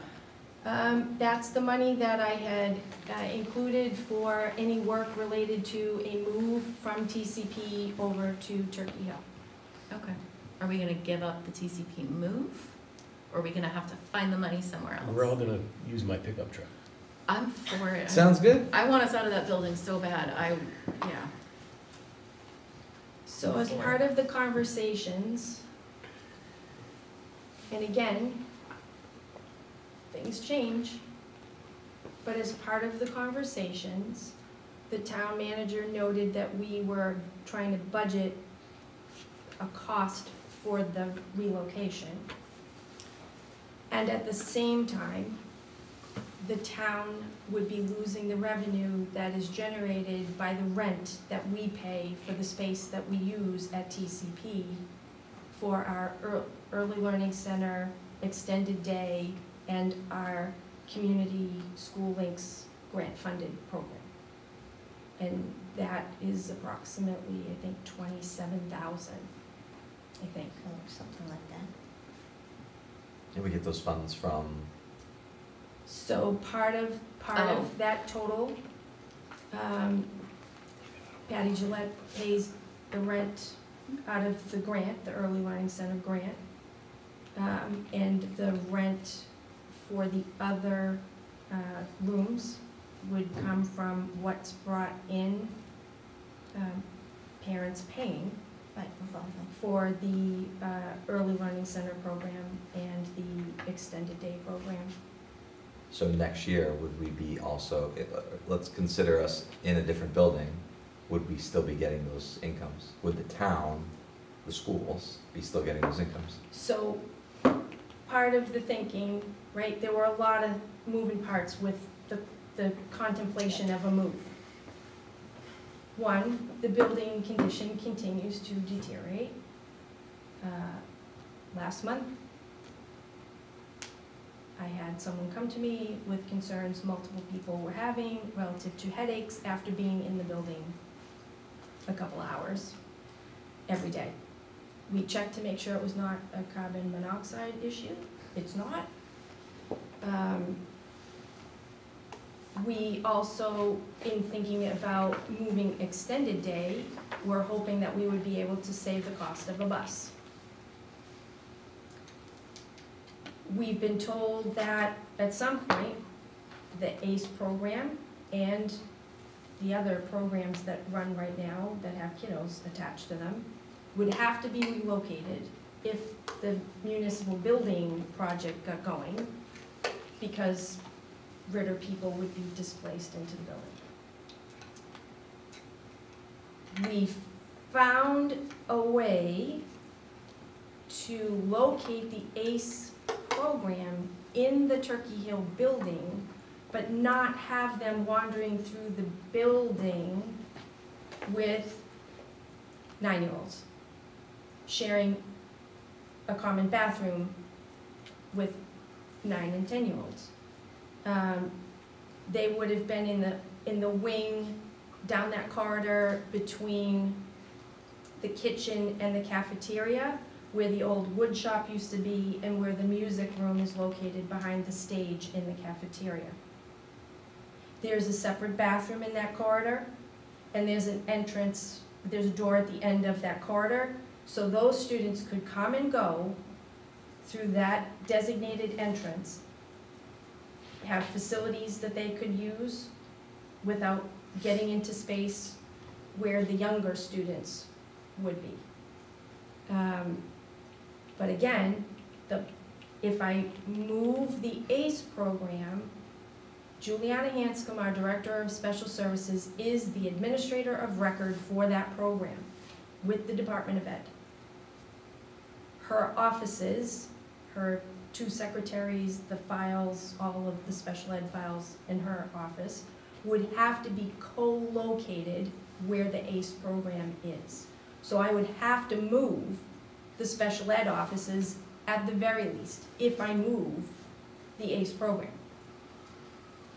But then that creates the disconnect where the special ed staff are down in my office many, many times throughout the day.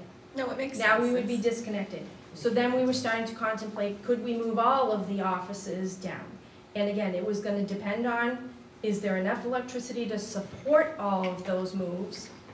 And that the 20,000 more so, yes, electrical, but we would need to locate a washer, dryer, and oven and refrigerator into the spaces that the ACE program would now occupy. Because they're learning life skills. They cook, they do grocery shopping. They need the refrigerator, the oven, they learn how to do laundry. So there would be plumbing that would need to be done. But there's a shared wall with a bathroom and or the kitchen, so we thought we'd probably be able to get some access and tap into plumbing. What's the timeline on finding out the feasibility of a move?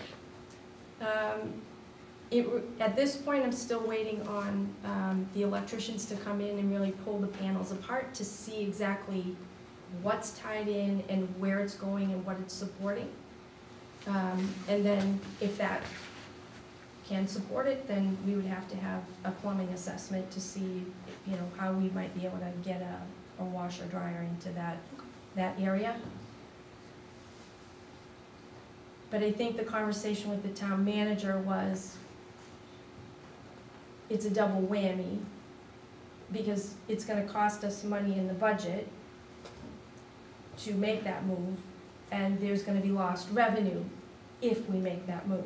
Well, that was That my said, point, is I don't think yeah. the revenue is lost, it's just moved to a different, We will still have it. Budget. We won't be paying rent.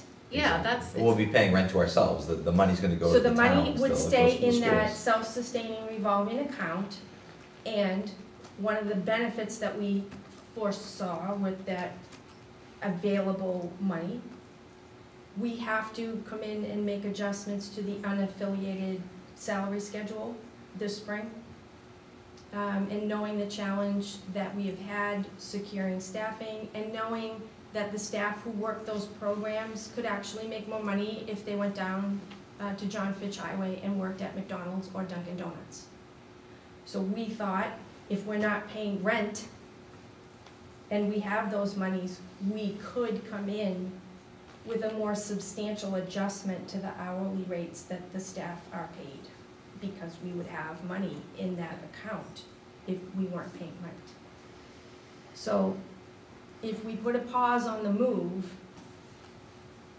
it's gonna impact the recommendation that we come in with for the unaffiliated salary schedule increase, because we won't have enough funding to do anything significant there. I think we need to be full steam ahead on a move.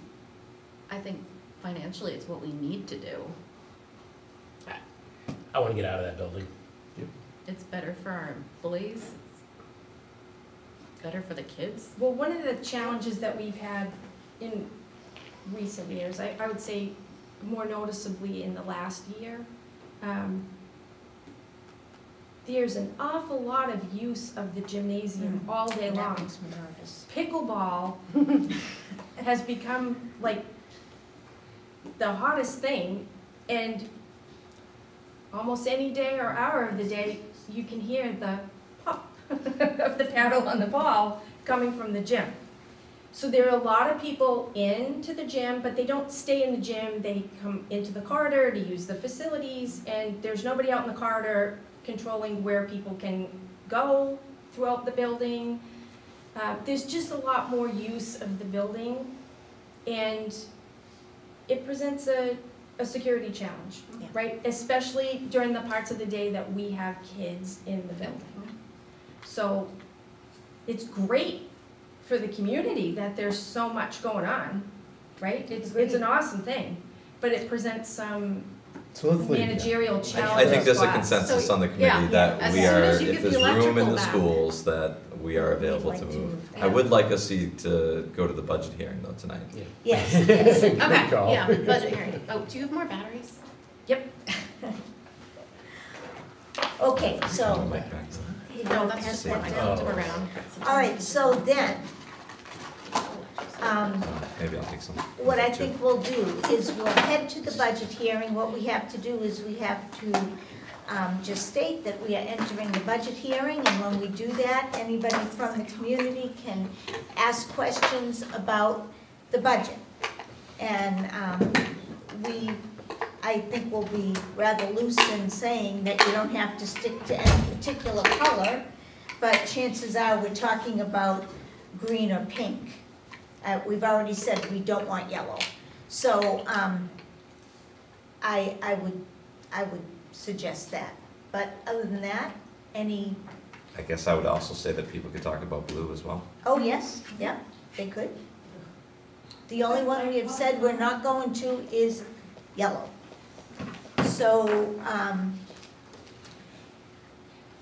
anybody with questions about the budget or comments to make? Come on up, and you just need to state your name and address, and make sure there's a little green light on your microphone. There is a green light. All I right, am then you're ready, TJ. TJ Laughlin, and you know my name, awesome. I TJ do. Laughlin, 207 Rolling Acres Road, out here in Lunenburg. So I wanted to just cover a few things, and I will end with a question, although it's probably rhetorical at this point. But That's all right. needless to say, I'm a little confused. I'm a little confused about what we're talking about, and the characterization of what we're talking about really is what keeps going through my head. So tonight, what I heard was none of these budgets is right, because either way, the kids aren't getting what they need. And then I heard words like, this budget is lean, it's tight, it's razor thin. Last night, heard similar words, but here were the other words. We appreciate everybody working together to bridge the gap, so next year we'll be able to fund the school at least to a point where we're not panicked about it. And hopefully, our achievement that is coming up and has been coming up will continue to grow. The other thing I heard tonight was, here are the options we have. let's get our budget the best we can and hope the override passes. What I heard last night was my preference would be to wait and do it carefully next year with the town and to work together towards an override with a single select board member saying, I agree with that position. So, and with select member Emke, who's in the room, I'm hoping she'll say something, suggesting we form a task force to build data to present that next year, right? So my question here is the budget being discussed here good for the kids? Is it not good for the kids? Is it leading to growth or is it not leading to growth? Is it doable and not chaotic or whatever the opposite of that is? Do we need an override or not, right? Are the answers to these questions dependent on which meeting I sit in? Or are they objective answers to these questions? And I actually don't find it funny because it's frustrating because I hear in the select meeting some level of commitment, and then here I hear a different thing. And then I go to FinCom and I hear a different. Then over email, we have 15 people sending emails. Every single point of contact has a different answer. So I don't know if I sit here and wait for an answer or... I will address my comment of last night. First, I would say it is not a comment I haven't made before. My comment was when Mr. Alonso looked at me specifically and said, do you think we need an override? And I said, my goodness, yes, because You didn't. I did at one point. I did, perhaps not first. But I did say, this is not sustainable, what we are doing. I said last night, and I've said it many times, I still believe that an override built with the town, moving everybody together, has a better chance of passing. I still say that. I said it that night we were in the auditorium. I said it to you one night. But do you prefer we wait? That's what you said yesterday. I don't, but at this point, I don't think my preference makes a difference. The board has voted, and I did state that last night, the board has voted to support the override. So we will override. I am one person. This board has said they would support this override, then we will support the override. And I did not intend for my words to cause conflict. I realize they have. If we had had a prepared presentation, I probably would have said the same thing, but in a different way. But that's the way I feel. I come out with an honest answer. That's how I am. But that's where that came from. Do I think we're treading water with this budget? Yes. And when you tread water, there is an opportunity that you go under. And I said to the select board, if we have a disaster, we'll be back here, because we have no room for a disaster in this budget. And I did say that. Am I happy with this budget? No. Is it better than 2.97? Absolutely. And that's where I was sitting. I was trying to make sure, the lane that I was working in was trying to make sure that if this override failed, we would not drown. And that's my point from last night. So, Mr. Schoenbring. So first of all, I want to say I wasn't laughing at what you said, but I was laughing. It was just hard for me to counter. I have so much confusion about what's going on, and like I'm supposed to be a person that's making the decision, and that means that there's some real issues with communication, and I think that I hinted earlier tonight as to what I think part of the problem is. But I also think that it's important to say this clearly and definitively. I am going to vote for the pink budget because I do not think that the green budget is sustainable. And the reason I don't think it's sustainable is because we are operating on such a razor-thin margin that if anything happens next year, if a hydraulic seal in one of the elevators breaks, then we are thrown back into chaos. And I think that it is unwise to be budgeting on a year-to-year basis when we have a project that will sustain this town for a century. We need to have a broader scope of what we are doing. And so I think we should vote for, I'm gonna vote for, or I'm in favor of the pink budget, but I am also in favor of an override this year and next year, whenever we need to get it done to pass it. I think that Carol is right to say that a budget, or an override with the town would be more likely to pass, but I also think that trying this year has no negative cost for the school district. It's a lot of work, and people like you and Mandy and all of these people put in the time, but we've got to do it this year. If we can do it this year, if we can get it to work at town meeting, then that's the way to go. But I also think that if we can't give up. We've got to do it next year, because the funding for the town is fundamentally broken.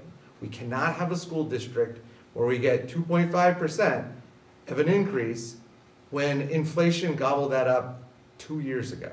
So I am in support of the pink budget. I could be talked into the blue budget, but no less than the pink budget.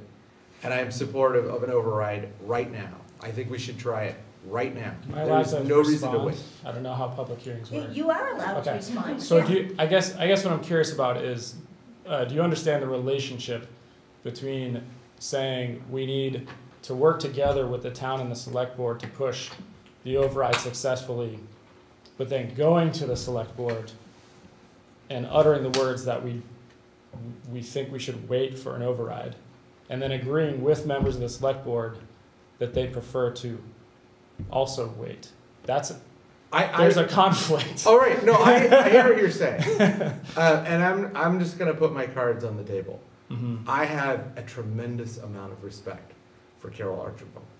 If she says something, I take it to the bank.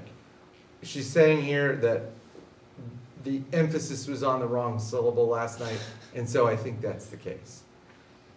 I do think that part of the problem is there has been this sort of friction between the select board and the school board about what's happening and how it's happening. And I think to some degree, the school board is to blame because we do not do things concisely and clearly. We have 4-hour meetings 2 times a month that could be done in 90 minutes. I know. If we want to have a message that is clear and concise, we must be clear and concise, and we are not. So like, I think the problem is we have this friction that we have in some ways contributed to. That being said, I would never think that Carol would go and do something that actively harms kids. And if I'm a sucker or if I'm wrong, fine. I will admit when I'm wrong, but I don't think that her, and you can tell me if I'm wrong, I don't think her intent was to sabotage anybody's plans. I think that she was put on the spot and said something different than what I think people were anticipating. But my personal opinion is we need the override, we need it this year, we need to vote for a higher budget because we cannot have this problem come up every single year. We need to do some long-term planning, and it starts by asking for enough money to fund schools for our kids. Not in 4th grade, but in 4th grade through 12th grade. And then when they go to university, they're gonna go to these hedge funds we call universities. But for now, we need to make a plan that goes not just year to year, but long term. And I think Peter's point about using money to pay for a recurring cost is emblematic of the problem. We cannot be thinking that way. We might have to do it because we have no choice, but we cannot be thinking that way long term. So yes on the big budget, yes on the override, yes this year, yes next year, yes every year until it passes. I appreciate Thank the you, Tony. directness. Mr. Beardmore, then we have someone on Zoom. He's And we'll get there. I know. Yeah. First of all, I think that there's a silver lining to what has occurred over the course of the last couple of months. And that is folks like yourself and a number of others have gotten involved and really advocated for what you believe in. And I think that that's not the only silver lining, by the way. There are others. that have come out of this, and I've discussed this with some of the other members, including the chair. You had asked some questions about, is this, you know, directionally, or is this, are either of these scenarios the right scenario? And I don't think they are. But I think that the problem is that there isn't enough money. And you know, I disagree with the chair of the select board on a lot of things right now, but he and I have agreed that we're fighting over scraps, right? Like, there just isn't enough money. And when we're talking about the budget that we're considering here, aside from the override, we're fighting over scraps. And it is not a sustainable budget in either scenario, to answer your question directly. One is less sustainable than the other, unfortunately. And we're left with the lesser of two evils, in my opinion. And they're not even that far apart, quite frankly. No. But it is what it is, and I think that we do need to stand on some principles here. I spent 3 years on the finance committee. 1 year as chair. And I learned over that course of time, one of the principles that our town builds its budget on is we don't use non-recurring money for recurring expenses. That is a tenet of our town manager's budgeting beliefs. And yet, here we are in a situation where, to connect the gap between her proposed budget and what is needed, her answer, and the answer from the chairman of the select board, is to do exactly that. And I just can't rationalize that in my head. I think, I've said before, I think the quarrel amongst us is, what are the chances of the override? And I have my opinion on this, but I support it. I voted to support it as a school committee member, and I've said multiple times that I will vote for it, and I will help campaign for it. And I think there's very little daylight between myself and Tony on this. I wanted to make one last point, and it just escaped me, so I'll shut up. Okay. Awesome. Thank you. All right, thank you. Mr. Franco? Hey, hello. So I've never done this on a phone before, so hopefully I'm coming through okay. You're doing wonderfully. Okay. So, my position on funding schools should be no secret to anybody at this point. So, what I want to emphasize here, though, is that you have to maximize the chances for success on an override. But you also need to make sure, like, I understand the motivation to trim and be as lean as possible, and, you know, that's proper. To make any request for an override as small as possible. I get the motivation behind that, but you only get so many shots so often to do an override. And I just want to, like, it's mindset. It's not, I'm not saying budget to make at this moment, but basically I'm saying in just 30,000 foot view, you know, in layman's terms, is go big. Because you're not going to get, this change isn't going to happen too often. You're not going to get an override twice in 4 years. It's just not going to happen. So you have to make sure not only do you maximize the chance for success by making a great case. By the way, I'm speaking for myself, not for the select board as a body. And Lou Franco, 250 Arbor Street.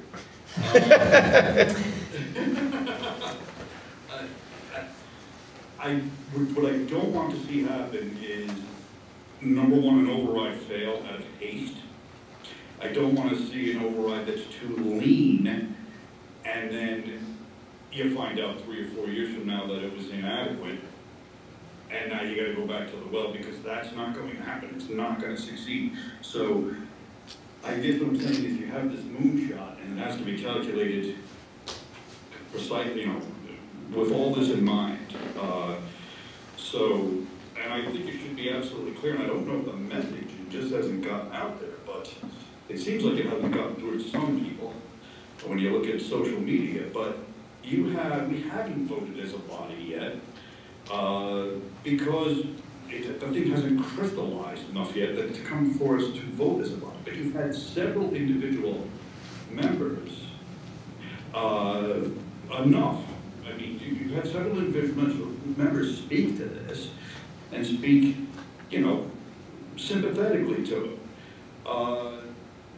So I'm not going to speak for what's going to happen, but I think, you know, it's definitely, I mean, I would say it's nearly definitely, I think it would be a shock if it didn't get on the warrant and on the ballot. You know, I can't speak for other members, but if it's done right and it's right-sized, and, I mean, I'm going to speak in favor of it too. So, but I guess really, what I just want to make sure, I mean, I see you trimming all the fat, I see you trying to make this thing as lean as possible, and maybe that plugs the gaps for this year. But is doing that going to be a big enough ask on the override? If the override is too small just to plug the difference, just to plug the delta for this year, it's not going to sustain into the future because, as it has been pointed out all over the place, the budget only goes up 2.5% per year, but everything is going up by inflation in excess of that. So that's all. It's not me expressing any kind of preference for which budget you're green or pink there, but it's just more line setting exercise with sentiment. Thank you, Lou. Thank you for your support, Lou.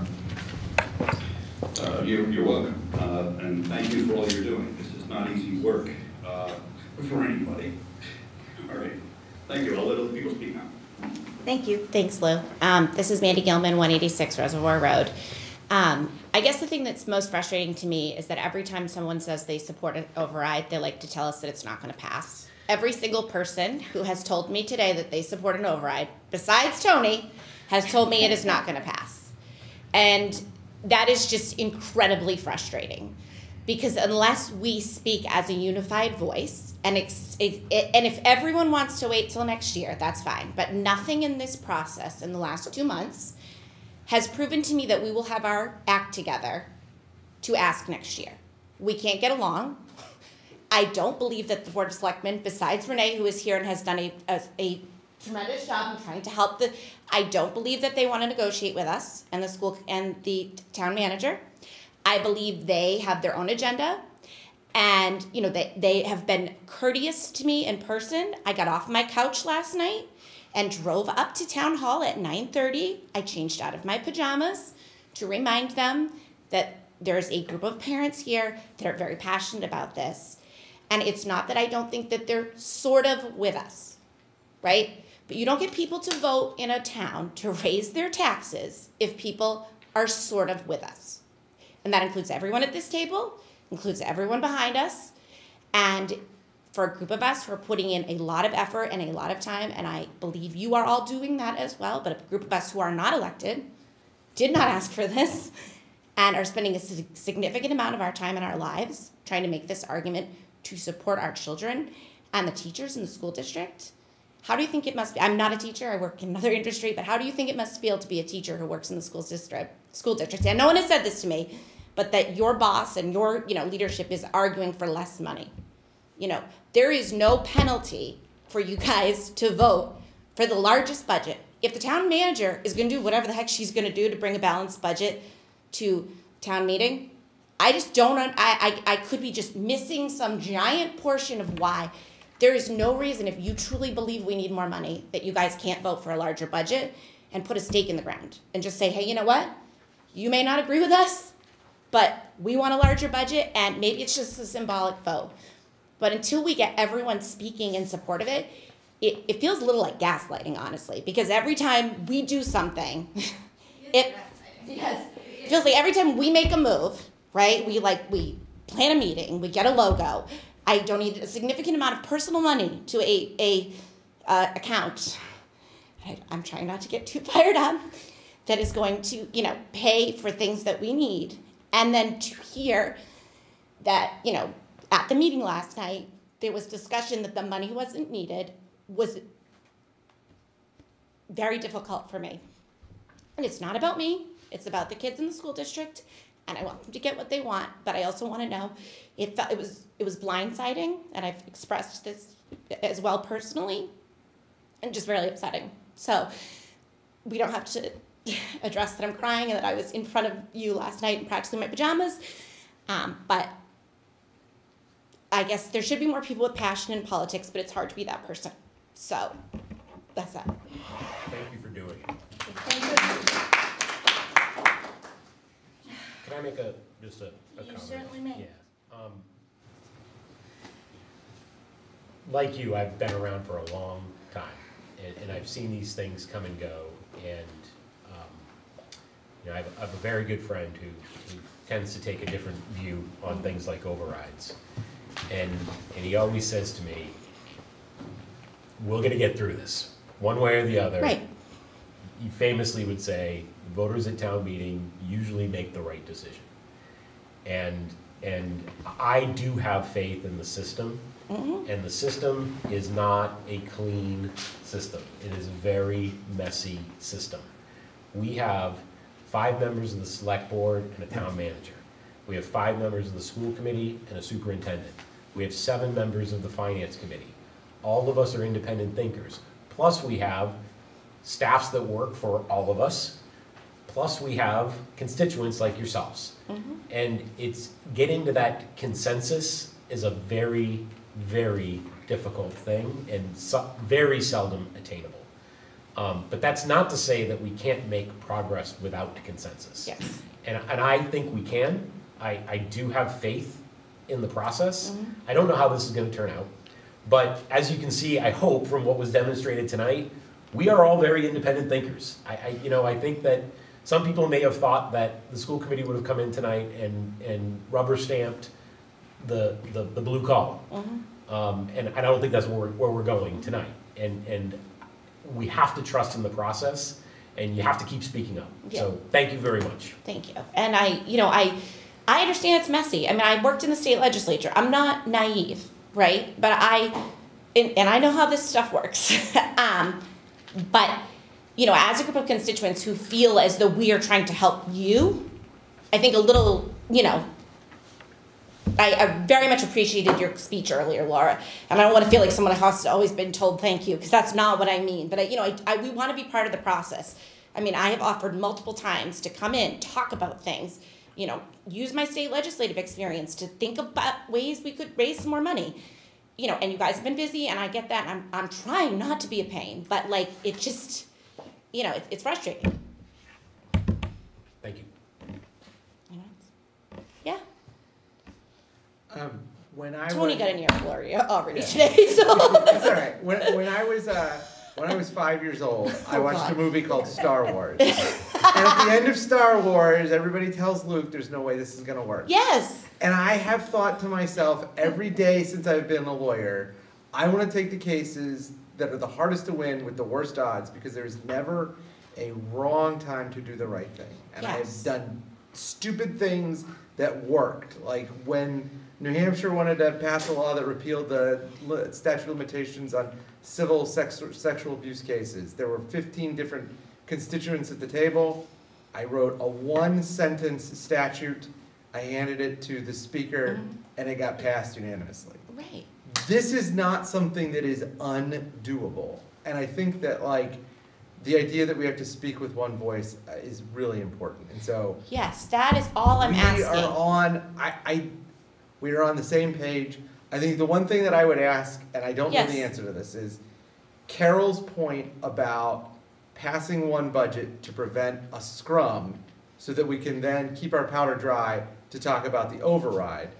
That rings true to me in a strategic sense.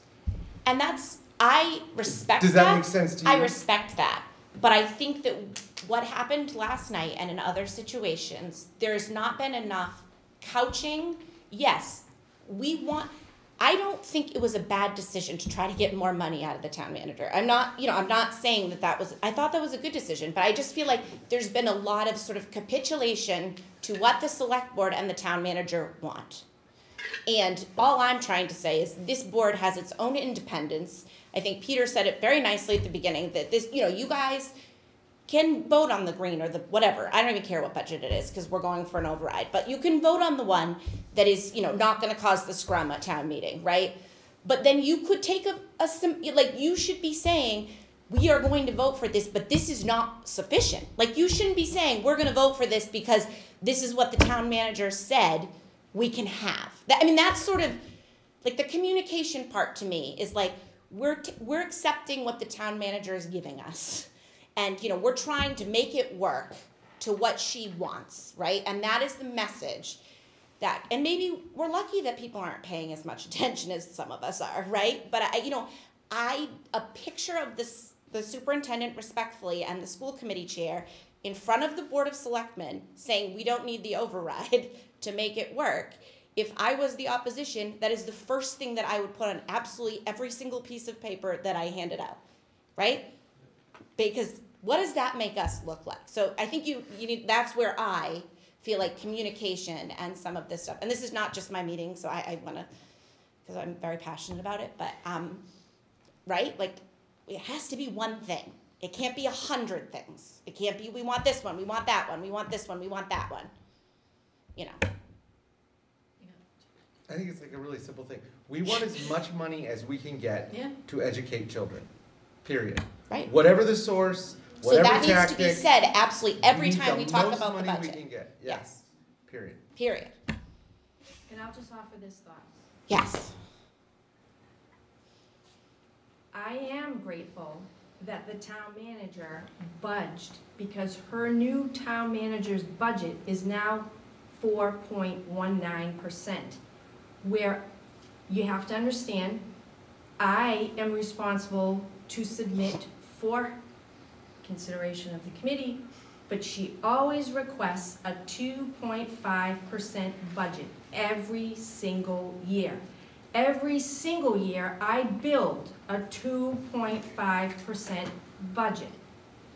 Not because I think that's what we deserve or is appropriate to meet all of our needs, but so that this body will see what I'm recommending should the town manager only include a 2.5 in her omnibus budget that she presents. And should that pass, this would be the budget we'd be looking at. So we had a 2.5. We had a 2.94. We're now up to a 4.19 plus ARPA money that helps us get other needs met. I am grateful for that. However, you know that I created a needs-based budget, and that is what I think is bare bones, what we need to continue to meet at some level the needs of our students. Then we've got the ESSER budget. That's level service minus position cuts, because for 3 years, in every public meeting we've ever been in, we've been told, we can't have you coming back here asking the town to give you more money to keep all these positions. Once the grant money's gone, it's gone. Agreed. I understand that the town is not then going to assume the cost once the grant money is gone. Again, I will say, for the benefit of the public, over these last handful of years, I have made recommendations. We have pursued funding sources in order to staff and purchase materials that I think are needed in order to make the progress that the school committee wants to see and have a quality educational experience. I came and recommended many of the positions that we're looking at, many of them. I just want to sit by my friend because I feel like you're lecturing her. No, But it needs to be a group discussion, so I'm just going to come sit. I don't need to say anything. So here's what I'm trying to say. Yeah, I know, it's I create multiple different versions of budgets based on what I'm being asked. If you have this money, what is the budget? If there's this money, what is the budget? I have given multiple versions of a budget so that people would understand how we, as a leadership team inside the schools, would make decisions if that was the limit of the funding that we were going to get. That said, based on the grant slides, you can see that when grants come up, we go after grants. And if we can find grants that would fund positions that we have had to recommend to cut based on the resources that we have available, they would be the first positions that I would be coming back and say, we got a grant, we want to hire this position, we'd like permission to post. That's how we have operated through the last several years with all of the different grants that have come forward. We pursue to make sure that we are staffing to meet the needs of the kids. Mhm. So I am grateful that we are being given more money. I am, because we're getting closer to that bare bones level budget. That said, I would love to have a level service budget and keep all the positions that we have and be able to fund all of the expense lines the ways in which the principals or high school department heads or district-wide department heads are requesting so that they can continue their mission within the larger mission. Yes, and I just think that whether you and whether the people at this table want to be or not, people are looking to your opinions about whether they should vote for it or not. So I would just respectfully request that every time you speak about this, and even though you've said it 1,000,000 times, one person may only see you talk about it one time. And if you don't say what you just said at the end of this to me, there are a lot of people who don't want to vote for this. But there may not be. You know, I don't even know because I can't do a poll, whatever. But, you know, like, I just think we don't, if you really believe we need the money, we cannot give the other side fuel. It's just like when people keep saying, oh, it's fine, it would be great to have an override, but it's not going to pass. That is just, it just is a very difficult way to run a campaign when you're like, hey, we want an override because everyone needs the money, but then you have all these people going around saying, we don't actually need the money. Well, we could live without the money. We could do this, we could do that, we could do this, we could do that. I didn't go to the meeting last night because I've spent 20 hours the last week organizing a committee. You know, I don't want to sit through another selectmen's meeting. I'm sure you don't want to either. But like, you know, it's tough. It's tough when there's people out there saying other things. And respectfully, the Board of Selectmen, I mean, I think, Selectman Franco, I believe that, but it's not a most welcoming environment, and it does feel like they're not always with the best interest at heart of the schools. So I don't want to belabor the point, but.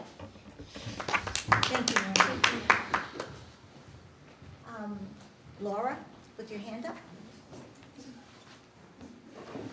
Hi there, too many buttons to click to get online. Oh.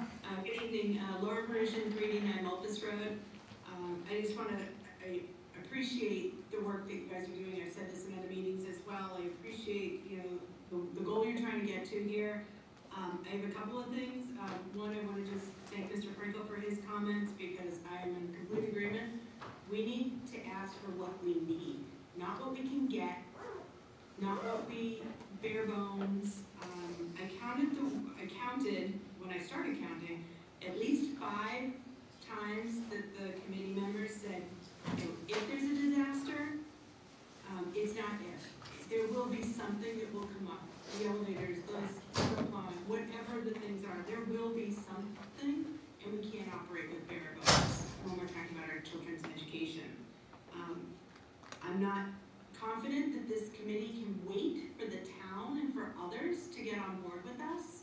We have a need, and I feel it's this committee's responsibility to put that need forward and be behind that need and telling the town what we need to educate our children.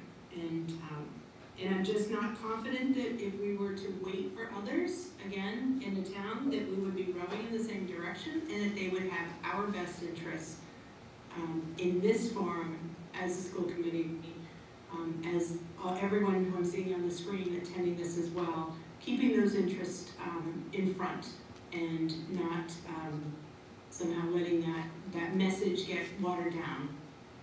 That there are some large expenses, and hearing, well, hopefully we can do this, and hopefully this would happen, hopefully it doesn't pay the bills, hopefully it doesn't satisfy the bank when you're paying your mortgage. It's actions, and it's what needs to happen.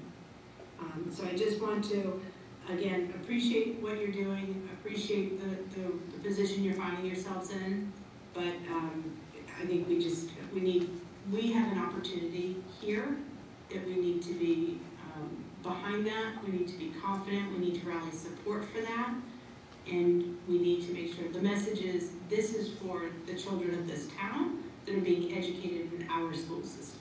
Thank you. Thank you very much. Anastasia?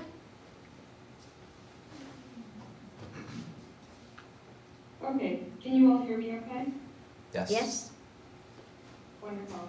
I'm not coming on camera. I apologize. I am in the middle of a work project, so I've been kind of paying attention with one ear and finishing this up with the other. Okay, Anastasia Grady, 109 Youngs Road. So, over the last couple of weeks, or maybe a few weeks, we're losing count. I'm one of the parents that was recruited by Mandy for the override ballot committee. We're not finance professionals or school administrators, we're attorneys and landscapers, chemists, marketers, stay-at-home parents. And collectively, I would say we've put in hundreds of hours in the last couple of weeks. We've built websites, analyzed budget data. I think TJ probably has more spreadsheets than he wants to admit on his computer. We've crowdsourced support from other parents in town. We've started fundraising, messaging, had several meetings, and we're really ready to do more. But I think in thinking about what I've heard tonight and every other night that I've joined a school committee meeting, select board meeting, everyone does reiterate that they support an override, they support getting more money for the schools, but everybody says that we need to get it right. We need to find that magic number in order to pass. Because we have one chance to get it right, and if we don't get it right this time around, and we don't ask for enough money to fund the future couple of years, we're going to be in bad shape again, and we won't have an opportunity to be taken seriously. And so my question, as someone with no experience in town politics or school budgets, besides the last 2 to 3 weeks, is really, who should we be looking to today, right now, to advise us on how to maximize our chance for success with passing the override? What is that magic number that everyone is talking about but not saying out loud? Is it Kate? Is it the town manager? Is it one of the committees? Is it the people on the school board? Can someone just give us the amount? Can you inform us of what this process is, what this magical, what has to fall into place for this to be successful? Because we really are doing our best with the information we have. And it feels like it needs to be perfectly planned, but you all have more experience, more knowledge, you're wiser, you understand, you've probably been through this before, and I'm asking just for some concrete information, because we are ready to do the work, we've already done some work, but we would like to feel like what we're doing is taking steps toward that progress rather than working towards something that may or may not even be the right approach that you all have in mind. So I would just ask for more concrete details whether it's today or in an email, we want to get started, we want to do it right, but we need a little bit more guidance from you. Thank you for asking that question. I wish any of us on the board here could say we have experience with working overrides. None of us do, to the best of my knowledge. I was a resident in town the last time it passed in 1992. 1996. I had an 8-year, Great. Something like that. 1993? Well, whenever it was. I had young kids, and I was not involved in it, so I don't know. And I think I'm the elder statesman here. As far as the number goes, as a school committee, we voted that our number would be the ESSER level, the level service minus ESSER number minus whatever was on the town manager's omnibus budget. That was the vote we took. So I had figured out if the 4.9% budget, 4.19% budget with the ARPA funds was what goes on the budget, on the town manager's budget, according to that formula, that brings us to $791,310. That's what I've got. We've been rounding things up, so I probably have like 800,000. Don't take that to the bank, because we have to have a number by Tuesday night. That would be our number according to what we had voted previously. And I'm not going to speak for this committee, so we have to let our conversation go after this public hearing and see where it leads, to determine if there would be a change to that number. But according to what we had previously decided on, that would be what the number is. Mr. Beardmore. So I do think that after we close the public hearing and vote on a budget, we do have to have a serious conversation Yes. about an override number. I agree. Because what we did not It's all tied consider together. when we had that conversation was the use of ARPA funds being one-time funds and the effect that that would have on the continuity of a baseline budget. True enough. So I agree. I'm not sure that we can go back to whatever the town manager puts on the omnibus and say that that's the basis for, so there is a I discussion agree. that needs to take place. To Ms. Grady's comments, though, I sympathize with your position. Because I empathize with it, because I know that you want to move forward with some sort of clear guidance from the school committee and know what the number is so that you can begin building campaign materials and messaging around that number. I completely understand that. We have been on a very bumpy road over the last couple of months. If you had asked me a month ago, if we would, if you recall, there was a 60-day window that we had to be on, and that 60 days, expired a week ago. So things have changed along the way that have just, and none of it was anticipated, at least by me. And I've only been at this for, 5 or 6 years, but this has been a very unpredictable couple of months. I would say don't let perfect be the enemy of good enough. And That's Voltaire. oh, nice, well done, well done, good comeback. Full of Voltaire quotes tonight. and Wayne Gretzky tonight. Because you have to get moving if you want this to be successful. And there will not be consensus or unanimity. There just won't be. And people will be able to pull this apart. They just will. At the end of the day, the trick is, can you get one more vote than the other side? That's just my opinion, but back to my earlier point, there's a lot of opinions out there. And the best we can do is move forward with the mix of opinions that we have. Am I allowed to respond? Yes, of course. Okay. Okay. So I guess my question, and I appreciate that, I understand it. I'll echo what TJ and Mandy said, because after listening to last night's select board meeting, I walked away saying, okay, I guess dead in the water, we're not doing the override.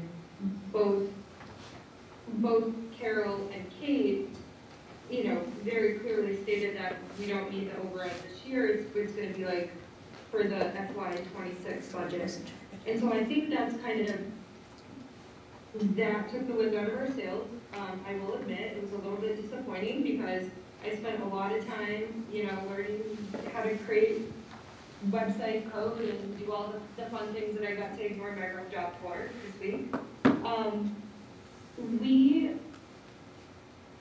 then today heard, I think it's Lou Franco, I believe, Yes.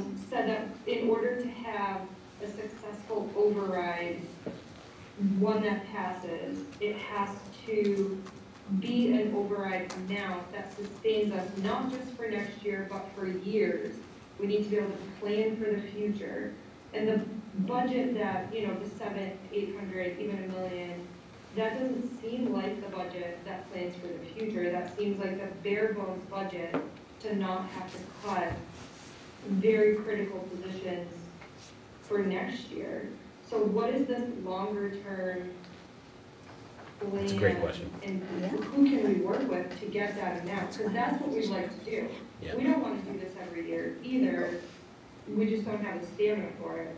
So if I could just offer an Please opinion do. here, and this is back to the messiness of the process, right? Like, and the problem with perfect. I respectfully disagree with Mr. Franco. I don't think a moonshot is a path to success.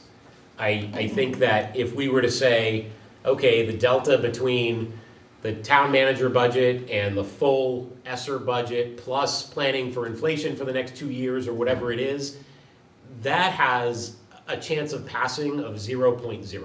Like it will be interpreted as the school committee has their head in their clouds and they're dreaming. Like, and we unfortunately do not have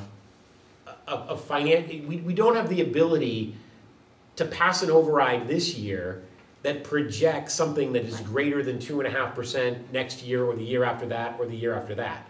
That is the legislative box that we're in.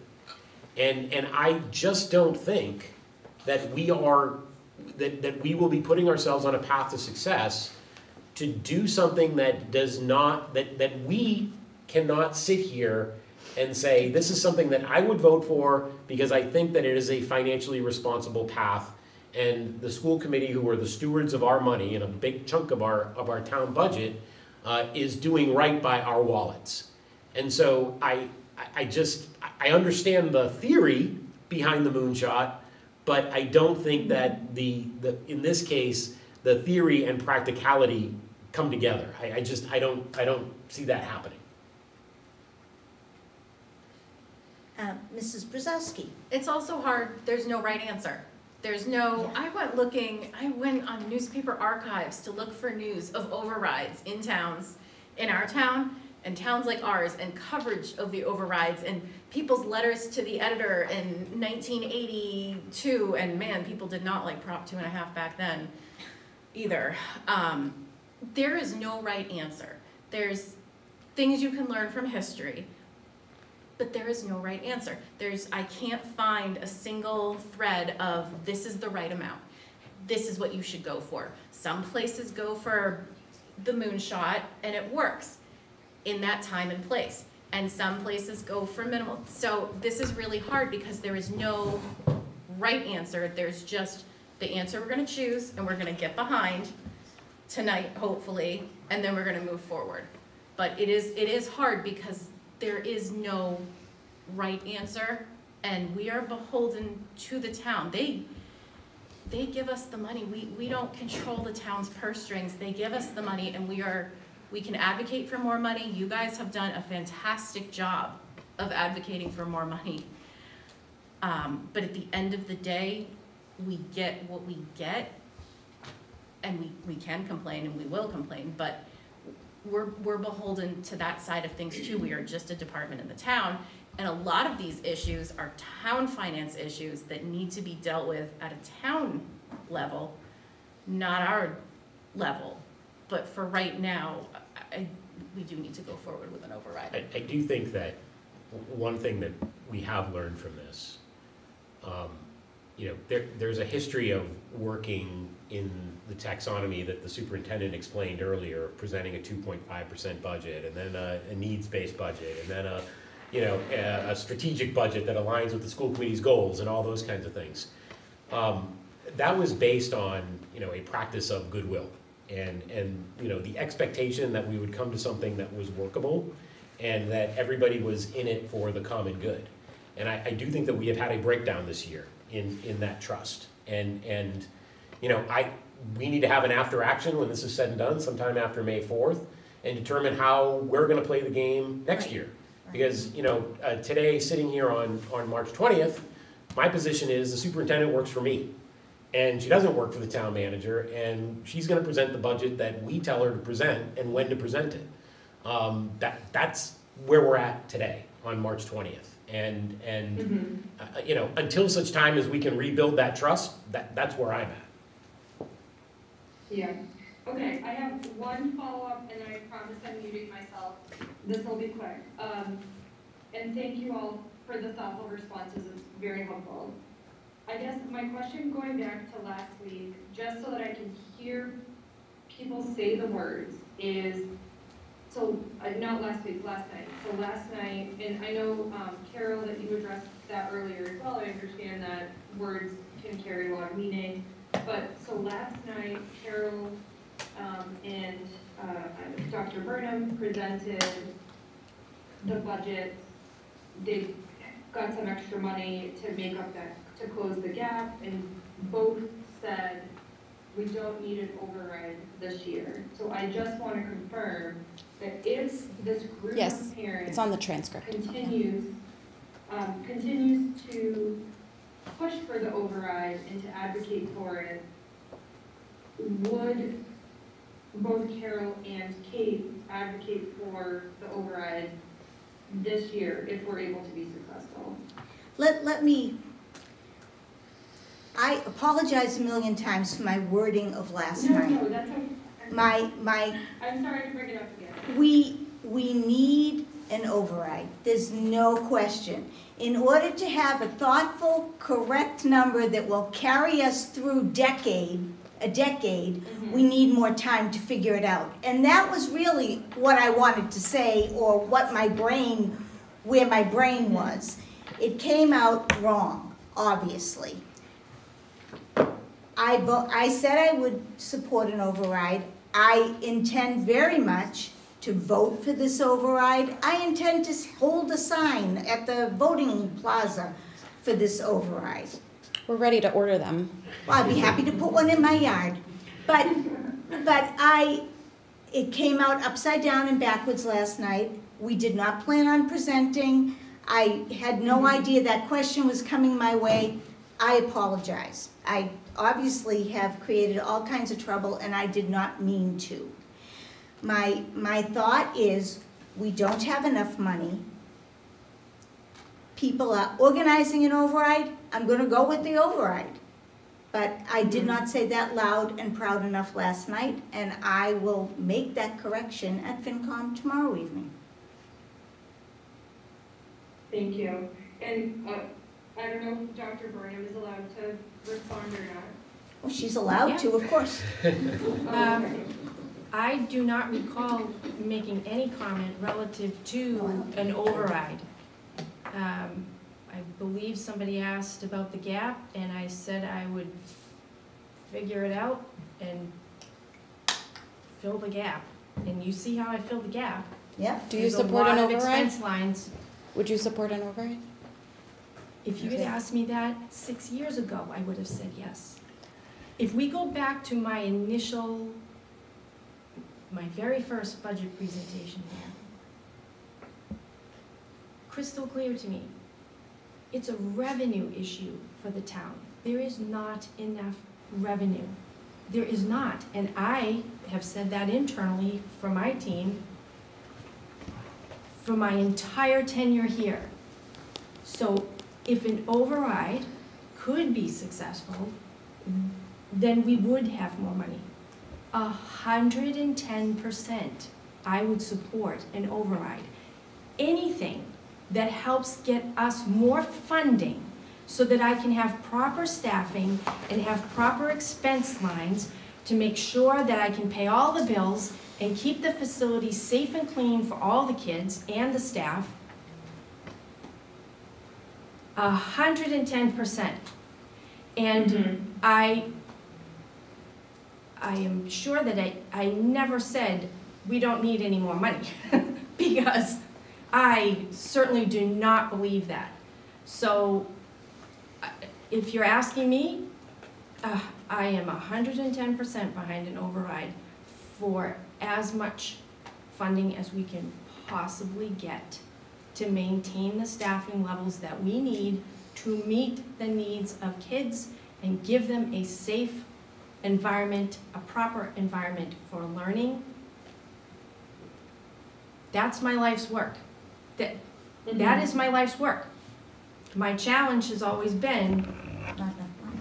what's the budget gonna be if this is the funding? And that's why my team and I have gone after as many grants as we have so that we can find alternate funding sources to maintain staffing levels or move on curriculum, so on and so forth. Yes, I will never turn down money for schools, ever. And yes, I am 110% behind a movement that would get us more revenue to support a healthier budget for the schools. Yeah, it's clear it's needed. Well, I appreciate you both, and I will put myself on mute. Thank you all so much for the time. Thank you. Thank you, Felicity. Okay, Sybil. Sybil Kaufman, 27 Oak Ave, and deference to our select board member who let me cut in line. I will be very quick. I don't know what it is about the microphones in this town, but I'm super tired of everyone behind them lecturing me about how democracy works, how philosophy works. We need action. Do better. Do better, guys. We're trying to help you. Do better. Thank you. Okay. Ms. Emke. I wasn't planning on speaking tonight, but I feel I need to. Renee Emke, 6 Iris Court, speaking just on my own, as myself. So where to start? So my goal from the beginning, since this whole budget process start, was to get to the needs base, which I think is the pink. Okay. And I've said this before, but everyone may not have seen or heard what I said. A few reasons for wanting to do that. One, I'm very practical.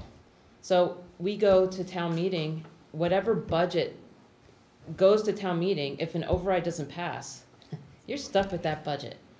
Okay, so that's one motivator to get to the needs base, because I think that is something you can be stuck with for a year, as opposed to the school committee had already said no support for the 2.94% budget, and I think there was something in between, I don't remember.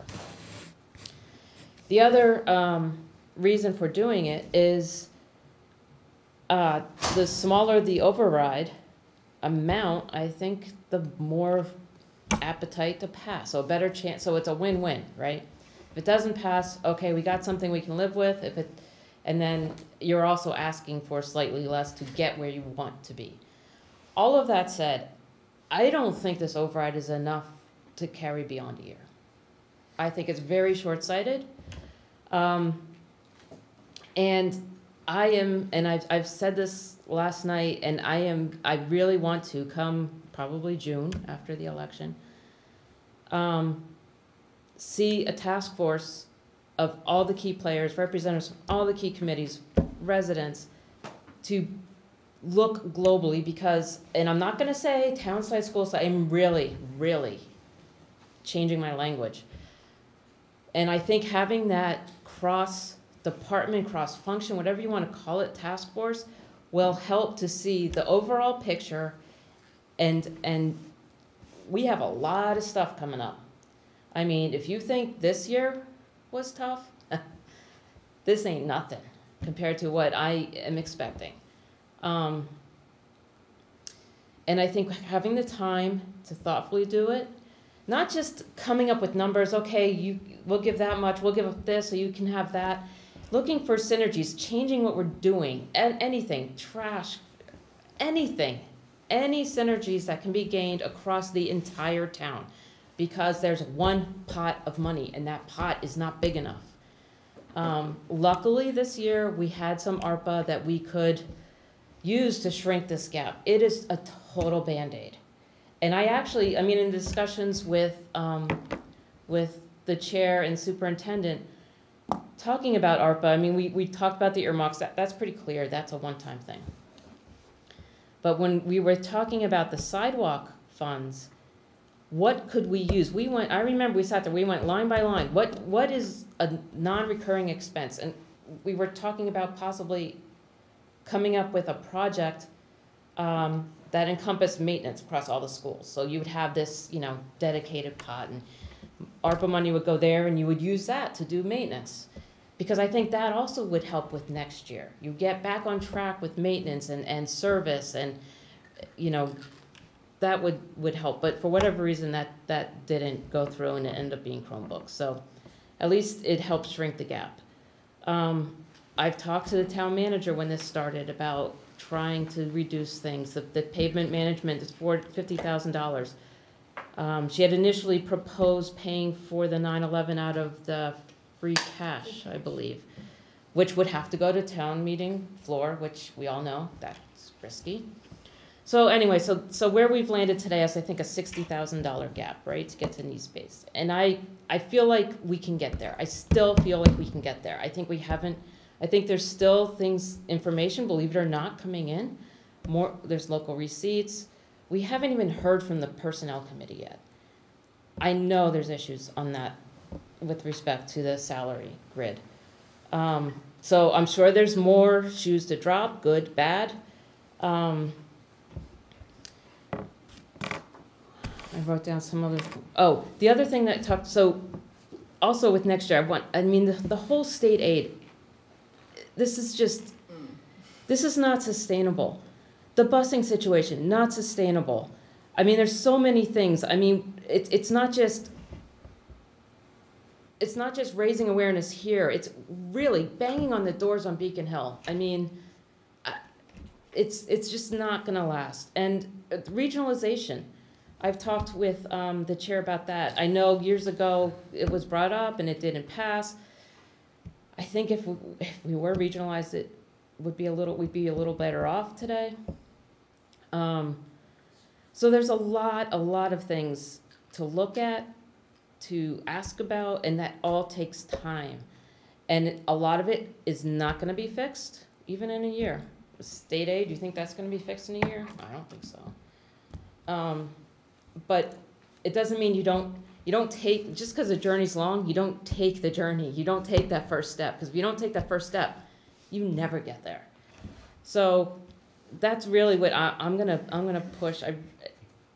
This us versus them. And I really want to stop that narrative, and I want to just have a unified effort to have a longer-term vision, come to a solution. We have a lot more of a runway to come up with next year's, budget planning. I mean, this year we didn't even have, the new growth wasn't certified, it was less than a month ago? I mean, this year has just been. Like a week ago. Yeah, so this year. Yeah. Is not helping us. I mean, we would still have revenue issues and budget issues, but it's compressed into this short timeline, which just makes it so much more painful, so much more stressful. Having to act without all the information, it's out of our control. But we don't like it, but I can't change it. So I think. I was just listening to various comments. I think I touched on everything that I wanted to touch on, not necessarily in an organized manner, but if we can get to the needs base, I think. Tony? I'll volunteer to be on the joint committee, even though it's during the summertime, even though I am done with meetings, and I know they're all gonna take a long time. Thank you. If you tell me that it's gonna fix a problem, I can't promise it's gonna fix a problem, but I mean, what else? It can't get worse. How Could get worse. how else? what else Yeah. do we do? Otherwise, we're gonna be back here next year and it's just gonna be uglier next I year. pledge to you, I'll give you my time. Thank you. You organize it, I'll be there. Getting people's time is, I appreciate the long-term approach and the thought to long-term planning. I've been frustrated a long time with the town and how we approach problems as a reaction rather than being proactive about knowing things are coming. So I do appreciate a longer-term view, especially like the buildings, that they all tie in together. So it's complicated. It is. It's not easy. It's a giant juggling act that everyone is complaining about while you're doing it. Yeah. It's not easy, but And not everyone's gonna be happy. If No, we no get one to will. a solution, it's, just to be clear, not everybody's gonna be happy. That's not compromise. But that's, But thank you, I appreciate it. no, so, Thanks for all your work. I don't know. Well, I've taken up a lot of people's time. That's all right, we appreciate it. Let's go find $60,000 that smells like asphalt. $60,000. Yeah, the chapter 90, there are some projects I know queued up, and that is something, I know I've asked Bill on the Stormwater Task Force if we can address chapter 90 for that, but that's gonna be after town meeting.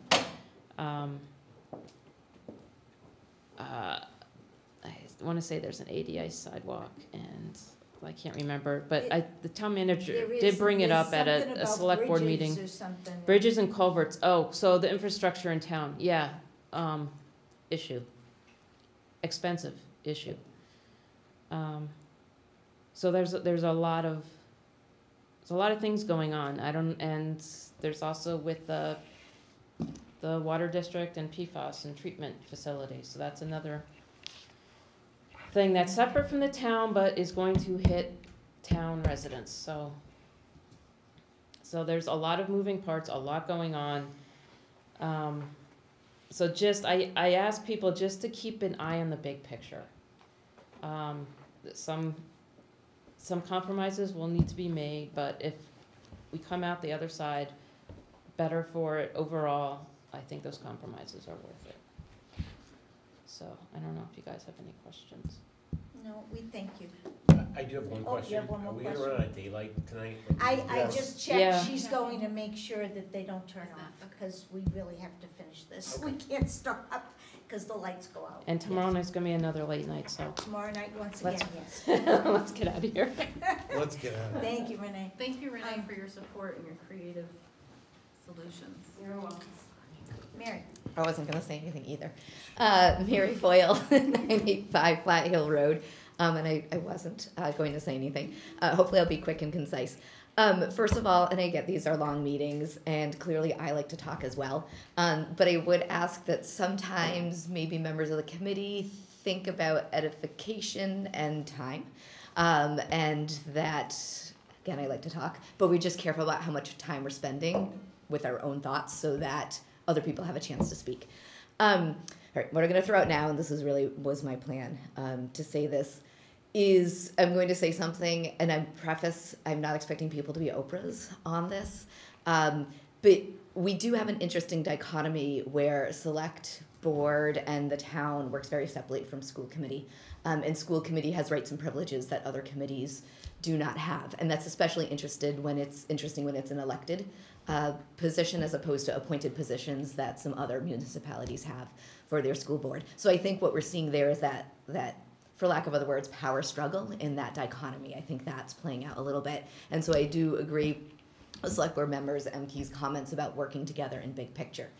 So I fully believe in keeping that big picture in mind, and I think there's a practical standpoint, but I think you all as school committee members have a philosophical standpoint as well. And maybe I guess I'm encouraging for those to coexist. And I think that's what a lot of people who have put a lot of time on the override committee were feeling frustration over. I think they actually do understand the practical standpoint, but that philosophical standpoint, they want to see more of where do you stand on a philosophical standpoint about the schools and the function and purpose of schools. We've actually talked about this in class in roundabout ways, and I keep saying the comment of, and it sounds like a really simple sentence, but I don't think it's simple. You know, school committees, really you fall in one of two places as a school committee member. Do you believe that the purpose of school committee is to work within the bounds that the town gives you? Or do you believe that the school committee's purpose is to advocate for the schools that children deserve? And what I actually heard from quite a few people tonight is that, yeah, the kids deserve it, but this is where we're at. And I think the select board member, Emke, brought up a good point of working together. If we can, I'll throw myself out there as union president too, if we can work together, gather other towns, clearly there's bigger changes that need to happen. But I think that keep in mind where you stand, and I'm not assuming where people stand on this. I think different members would give me different answers to that question. But I think the people who are doing some of the groundwork in trying to get townspeople more involved are just feeling a frustration of not, as the word was said before, passion, and not feeling that idea of where do you fall philosophically, not just practically. Thank you. Thank you.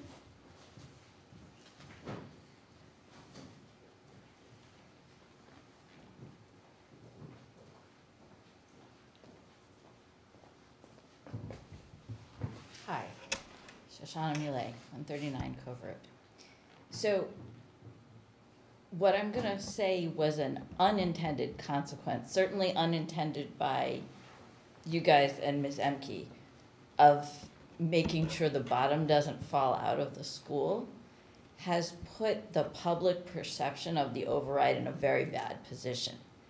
And that's what has gotten those of us that are working to pass an override very frustrated and upset. Because whatever the exact words were last night, the sentiment was, thank you, we might be okay now. And it's very clear that all of you agree that we are not okay, philosophically, practically, or otherwise. That's clear now. However, what we are going to try to do is to present to the 10,000 or so people, maybe fewer, I'm not sure, that there is a clear need, for more money to fund the schools.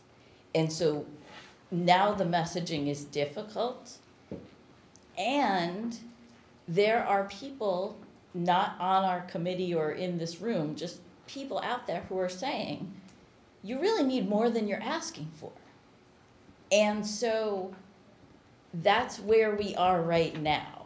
We need to be able to put forth a clear message backed by the school committee and in support of the superintendent's budget that the need is real, and that if a certain amount of money is granted, it will be sufficient to meet the needs of the school.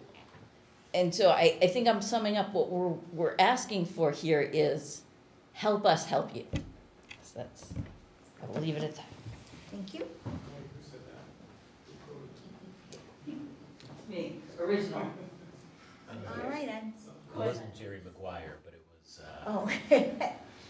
Cuba Gooding Jr. I'll make a motion to close the public session section of the budget hearing. Second. All those in favor? There's Aye. nobody over there. Aye. Okay, so we will close this section of the budget hearing. How are we on lights? Okay, we just made sure that the lights won't go out. Can I make another motion? Can we table anything else other than the budget today? I mean, we've just got, Anything except the Right things now, we it's just absolutely budget have to do. There are a couple of things that absolutely have to be done, Okay. but they're quick. all right. I think when we get to them, we can talk about We'll whether we just, want to do a table or not. yeah. I make a motion that the school committee vote to approve the superintendent's so-called needs-based budget, The pink one. the pink one. We can write that into the motion, the pink one, at an amount of $24,123,548. top. I'll second. Any discussion about that? Yes. All right, Mr. Laitman. I wanted to start off by, I appreciate the comments from the public tonight and throughout the whole process. I felt like at this time, after closing the public portion, this was the time for debate and to have those discussions. That was one of the reasons why I haven't talked about which budget I support publicly until now. I know it's been a stressful season, budget season. I think I want to thank the superintendent and the admin team for putting in the work, answering all the questions at the finance committee meeting. I think they asked very good questions, and I thought that the superintendent and her team had excellent answers to all the questions, and that there was no funding, no line items that were needed to get cut, that there was appropriate line items for all of the budget.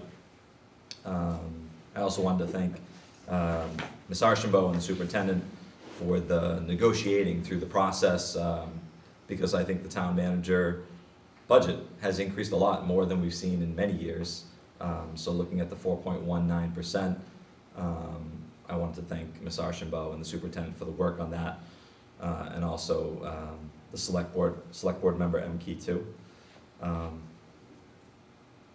think the town-wide override need is definitely there. I had watched the YouTube video earlier today, and then I wanted again to see it again just to see the specific words. But Ms. Archambault did say that she was speaking as one person at the meeting, and I think we've seen it before with members on this committee too, speaking about overrides. But we are one committee, we vote as one committee. She does speak for the committee, but she specifically said, in her opinion, as that one member. And I think we've seen it too with even the select board, that the loudest member of the select board doesn't always have the agreement of the other select board members. It is a select board decision. I also agreed with Ms. Emke. I think a smaller amount might be more palatable for for an override. So I'm also excited that the town manager and the select board have increased that preliminary budget. I love the idea of a task force as well for that long-term planning. I think that's vital because these budgets do not show that, and I think even the override that's potential, whatever the number that is, it's not going to be that long-term funding of the schools. I also think it's really important that the town and the citizens know what the town manager's proposed 4.19% budget is and the cuts associated with it, so they can make a true decision on the override. We knew that the ESSER funds were going to get cut, and one of the reasons that's one of the reasons why I support the 8.62% budget, the blue budget. I think the cuts are still massive in the needs-based 5.44% budget, and I don't think that's appropriate for our students. So I will not support that. I think the 20+ cuts are too much for our schools and our students and our staff. And I think it also hurts the override that if the school committee supports a 5.44%. And I don't want to go to the town meeting arguing and trying to steal funds from another department. I think we move on to the override, and I think that we'll let the town vote on it. The finance committee had given data on this, that there were 315 attempts since 2015, and that 221 of them had passed, which was 70% rate. There was also data that 82 out of 128 were for schools, and that was a 64% pass rate. So again, I think it makes sense for the school committee to support the 8.62% budget. We know exactly what the budget cuts are going to be if the override doesn't pass, and that's that town manager 4.19%. Maybe it goes up in the meantime, but the town will know what the cuts are, and they can make an educated decision on whether they want the override. So Brian, can I just ask a clarifying question? By supporting the whatever it is, 8.62% budget, you're not anticipating trying to get that out of the town manager before town meeting. Correct. I don't think that's feasible in the Neither do I. town government. Town budget. So the thought would be I just want to make sure I have this straight. So the thought is, if we go for this 8.62% budget, but knowing that if the override shouldn't pass, we would end up with the 4.19 budget, Potentially. And I've seen the numbers go up every week. yeah, but if we do that, the number won't go up. That's my thought. It's a tricky thing to try to figure out what to do, because, and I don't know which way I would lean. I'm perfectly frank. I don't know if I would lean to the pink or the blue. So if we go after the needs-based budget, it is possible we could attain that. That is close enough that I don't know if we would, if I met with the town manager again and see what we could do with that. We could somehow find the $64,000. That's possible. I think the blue budget, voting for that makes a bigger statement that the other one is not good enough. So that's where my head is after your comments. And I will call on Peter if you don't have a comment back to me. I think the only issue I would have is that if we're passing the 5.4% and we get it, more likely to not pass the override, that's what we're living with. I don't want to live with that. Okay, all right, yep, I get that point. Peter? I respect your opinion. The logic does not connect for me. I think we need the 8.62%. Like, I agree with you on the top line. I think that the problem is that what that vote effectively does, and I don't want to use your exact words because I don't recall them, but you're effectively saying, we want to support a budget that we know is not feasible. The budget that we have to pass here is the budget, is the expectation that we are going to actually operate with a budget that comes out of town meeting. And in a scenario where a override does not pass. At least that's my interpretation of the most efficient course that we can be on. I mean, we can do anything we want. We can pass a budget that isn't feasible and say that the only way to get there is an override. But what that effectively does is says, we'll take whatever you give us, Mrs. Lemieux, between now and then. And that is not a position that I'm willing to take. Because I think, as I've said all along, I think that there is a tremendous amount of risk associated with an override. I don't think it will pass. I will vote for it, I will support it, I think we need it. But I am unwilling to say, in the interim, we'll take whatever we can get, thank you very much, and be very conciliatory, as I think was the nature of the conversation last night. I just don't think that that's the right path. I think we need to continue to pressure and leverage our position for as long as it takes over the course of the next 6 weeks between now and town meeting. Tony? Can we, instead of saying we want this budget, can we say we will take no less than this? What do you mean? So if what I don't want to happen is that we vote for the blue and end on the green. Right. But if we vote for, instead of saying we vote for the blue or we vote for the red, say our budget will be, we will not accept anything less than red. Instead of saying we pick this budget. Because then we split the difference. But then we don't know what that is. Look, we have already said. So what? We have already If made we a statement. if we set a floor. That is the floor, though. Effectively, the motion that I made, my intent, what we're saying here is that is the floor. It's not 23.8, it's 24.1. That's the floor. we have already said we need an override, forecast that, which is right. ESSER Yeah. minus, level services minus ESSER. Yeah. So I think when you put those two things together, the messaging is pretty clear, right? Which is, the floor is 24.1, the ask is 24.8. So I guess my counter would be, what makes it that the town manager just doesn't say, fine, we'll give you 4.19? Thank you.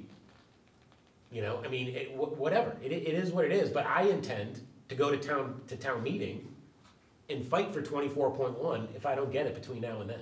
That is my intent, and I would like to have the full force and effect of the school committee behind me saying that that is the floor. And moving items from other departments? Absolutely. That's where we're at.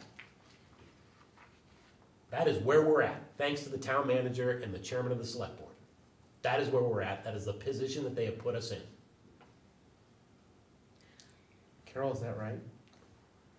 That would be the only other option. If we, well, what would happen is, if we vote for the pink budget and we do the very best lobbying we can with the town manager and the chair of the select board, and we can't find the $64,000, what happens is one of two things.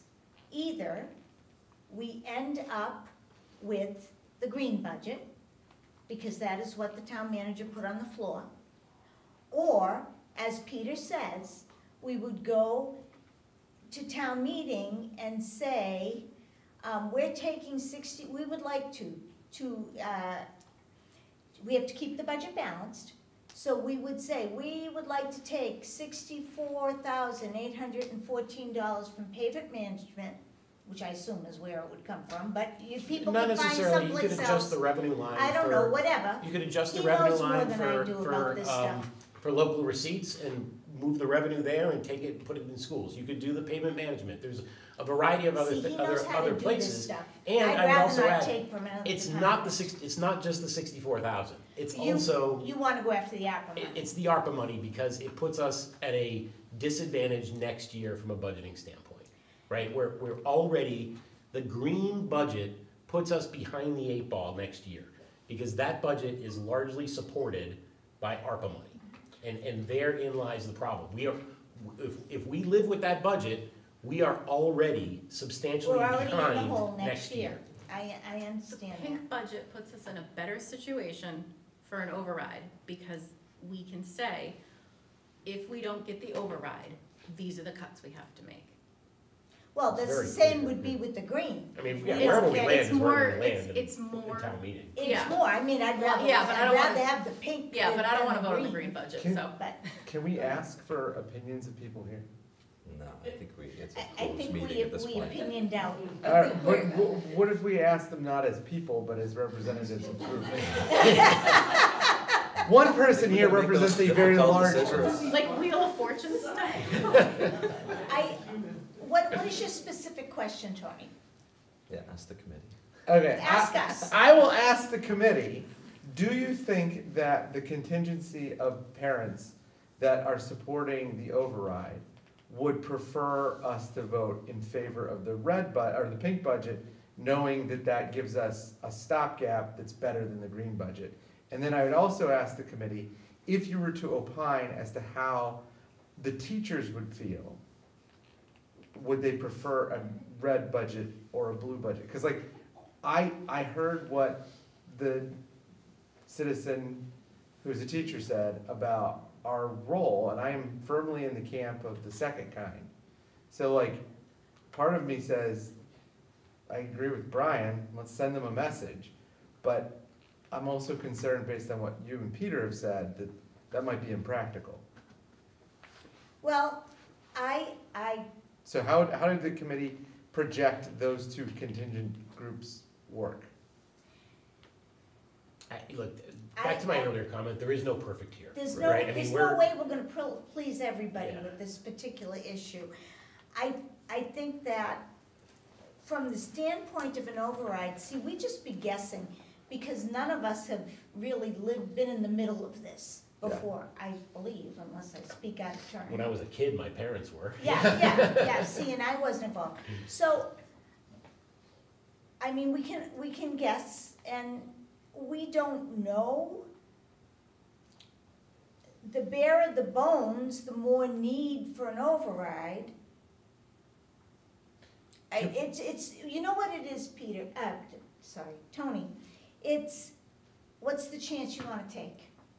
Do you wanna take the chance that the override passes and we don't have to worry about this green budget? Or do you wanna take the chance that it doesn't pass, but the pink budget is there?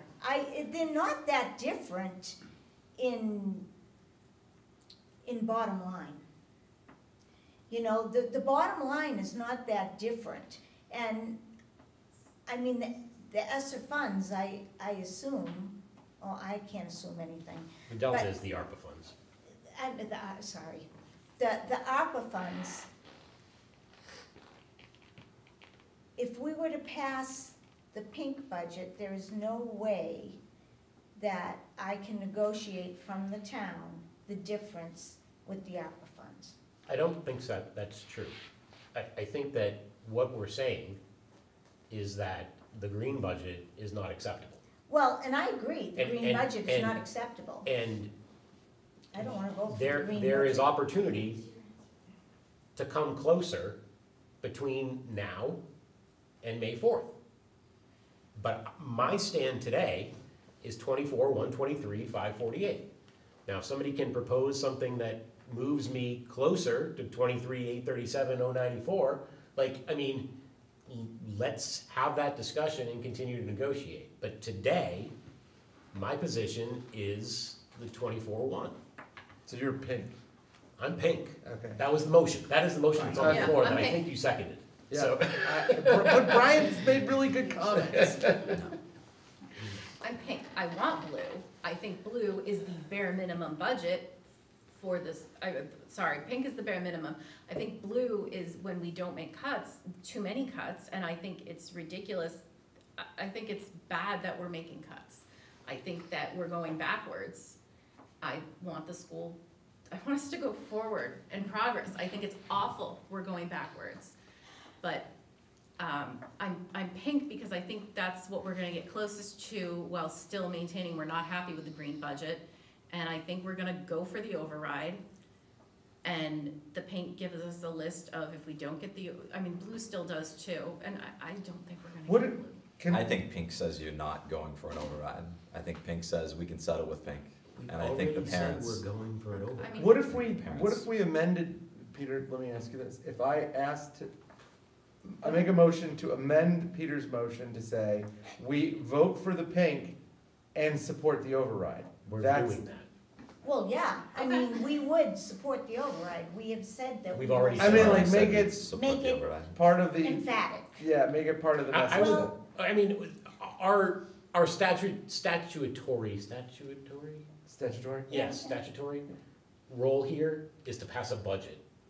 Yeah, That- the override piece we're gonna talk about So after we it- pass I the don't, budget. I don't know that, Because, there's a certain amount of legal enforcement that comes with this vote, which is, this is the budget that we've agreed to until we change it. So I think, I completely agree with your intent, Tony. I think it needs to be done through two different actions. two different actions. Okay. I would agree. So there's a motion on the table. There is a motion on the table, I seconded. and the motion is seconded. I think we're ready to vote. Hey, Nobody wants to vote, okay? I'm ready. If Peter's ready, I'm not ready either, Brian. No, I said, I think we're ready to Oh, you vote, think you're ready? Oh, I don't think I am, but okay. unless there's any other discussion. I'm still stuck between pink and blue. I mean, it's hard. There's I guess no not. right answer because they're all bad options. They're all bad options. We're but- not getting enough money to fund the school next year. We're All not right, getting you enough. know what? You just decided my vote. Okay. Well, did you decide what Oh, I want? Sorry, oh no, you changed your vote? No, I didn't Okay, necessarily. We're gonna find out. I'm sorry, I didn't mean to I've swear. been waffling. Really sorry. I've been waffling, so I've waffled all over Oh, the place. no. That just, Principal So- Spire just gave me a so- really, I feel like you got more to, you got more to say? no, I don't wanna say anything else, I just All swore. okay, Give the detention after the. so And the FCC the, flag. do we wanna do this one at a time, explain it, or do we just wanna do it? Vote. Just do Vote. it. Oh, Are okay. we voting for colors or yes or no? Colors. Well, Colors. No, the motion no, is, the motion is the motion is Oh, pink. got The a motion. motion is The to motion vote is- on I the do think we should pink, have a roll call which vote. is the 5.44% budget. That is the motion. For a recommended budget, can you say what the vote's for? The vote is for the pink needs-based budget, 5.44%, For $24,120,548. I'd like to amend the motion to do a roll Sorry, call vote. 23. I'm fine with that. I'm okay with that. Yep. All right then. So, Pink. you go Oh, first. yes. Yes for the pink, all right, yes. Yes. Tony? Yes. Brian? No. Yes. Okay, so we go for the pink then. And And I want to make clear, this is not ideal. These are all bad options. they're all bad, but we will go with the pink and see if we can scrounge up the money and And see what we can do. I will go on record as saying, though,